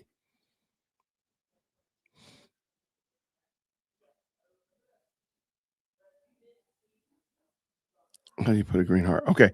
I think that's interesting. Tell me what am I seeing? Ruben. Okay. Sent you the link, Jay. Okay. All right, let me look at this, and then I'm gonna get ready to go get fuel in the automobiles for my bride.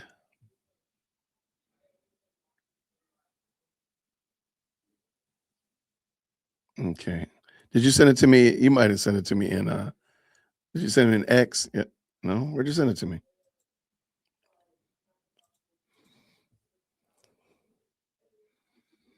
All right. Maybe this is the guy that he thought was Cabot Phillips. Maybe this guy was there. I don't know. Or maybe he's, I don't know.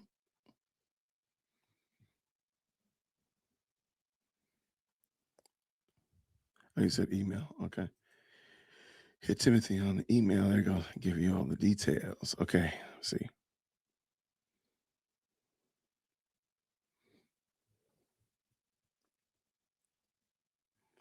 All right. I got it. This isn't a better picture though. Or let me see. What y'all think about that?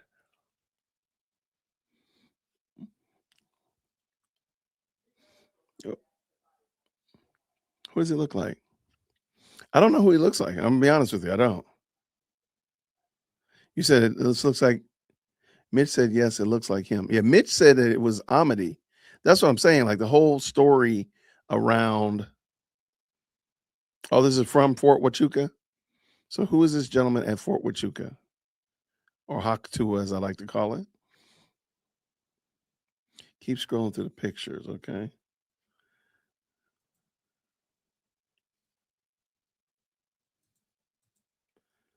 Oh, I see the pictures right here. Sorry. What y'all think? Who does he look like? I'm terrible at this game. All right, let's see.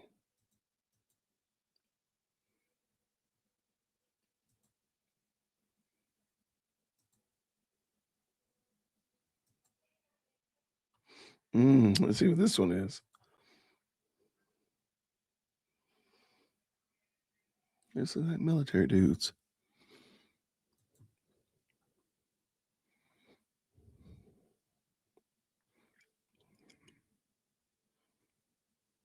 Okay, so this is the date of this was the exact date that Mitch was there. Okay, I see it.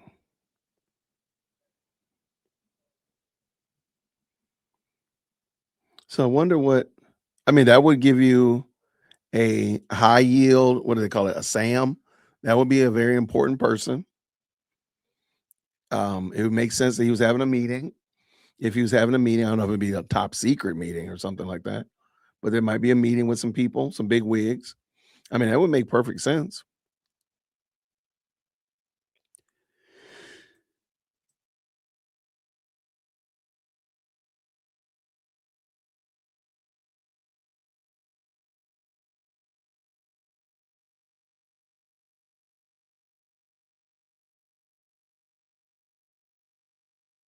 My nightly sneeze during my live stream. All right. Not bad. I'm going to keep looking into that. I'll keep digging. Oh, I got you. Congressman Farnsworth looks like Amadei. That's what she said. Oh, that's where she's going. Okay. I probably was cracking a joke. I missed that. Okay. That would make sense. But I still wonder why she's still trying to shoehorn them into this. Yeah. Where's the bombshell story? I think that's the question we have, Casey. I was supposed to report yesterday, but same thing with her, the flight interactive timeline. Where's that? I don't know. I don't think it's ever going to show up. I don't think it's ever going to enter the chat. But I do want to say this, everybody. I'm going to be on. Actually, we're recording. It's not going to be a live stream. I'm going to be on Fighting for the Faith tomorrow morning. We're actually, now I remember, we're recording it. So as soon as we get done with that, I'll make sure you all are aware when he's going to drop that video. I think it'll be a good one. We're going to be talking about Christian nationalism and Candace Owens and how their rhetoric sounds very similar. So we'll be talking about that tomorrow morning at 11ish. So I'll make sure as soon as he tells me when he's gonna drop the video, I'll make sure you're all aware, and that'll be a good one. Thank y'all so much for everybody who's jumped into the best live chat. I appreciate y'all. Thank you so much for the very kind super chats as well as cash apps. Thank you so much for that. I will be back, Lord willing, tomorrow. We got a lot of good stuff. I'm sure we're going to be talking about her craziness again, right? But we got some other stuff we'll be talking about tomorrow as well. So everybody, thank y'all so much for rocking with us. Thank you so much for hanging in there on this evening. I'll see you all real soon. So until then, grace and peace. Take care. Thank you so much for tuning in to another episode of the Jay Witt Podcast. If you enjoyed today's show, please do me a favor and hit me up with that 3-piece special. Like the video, subscribe, and of course, share it with somebody who would also enjoy this type of content. And make sure you leave a comment because I do pin the best comments to the top. So thank you so much for tuning in today. And until next time, everybody, grace and peace.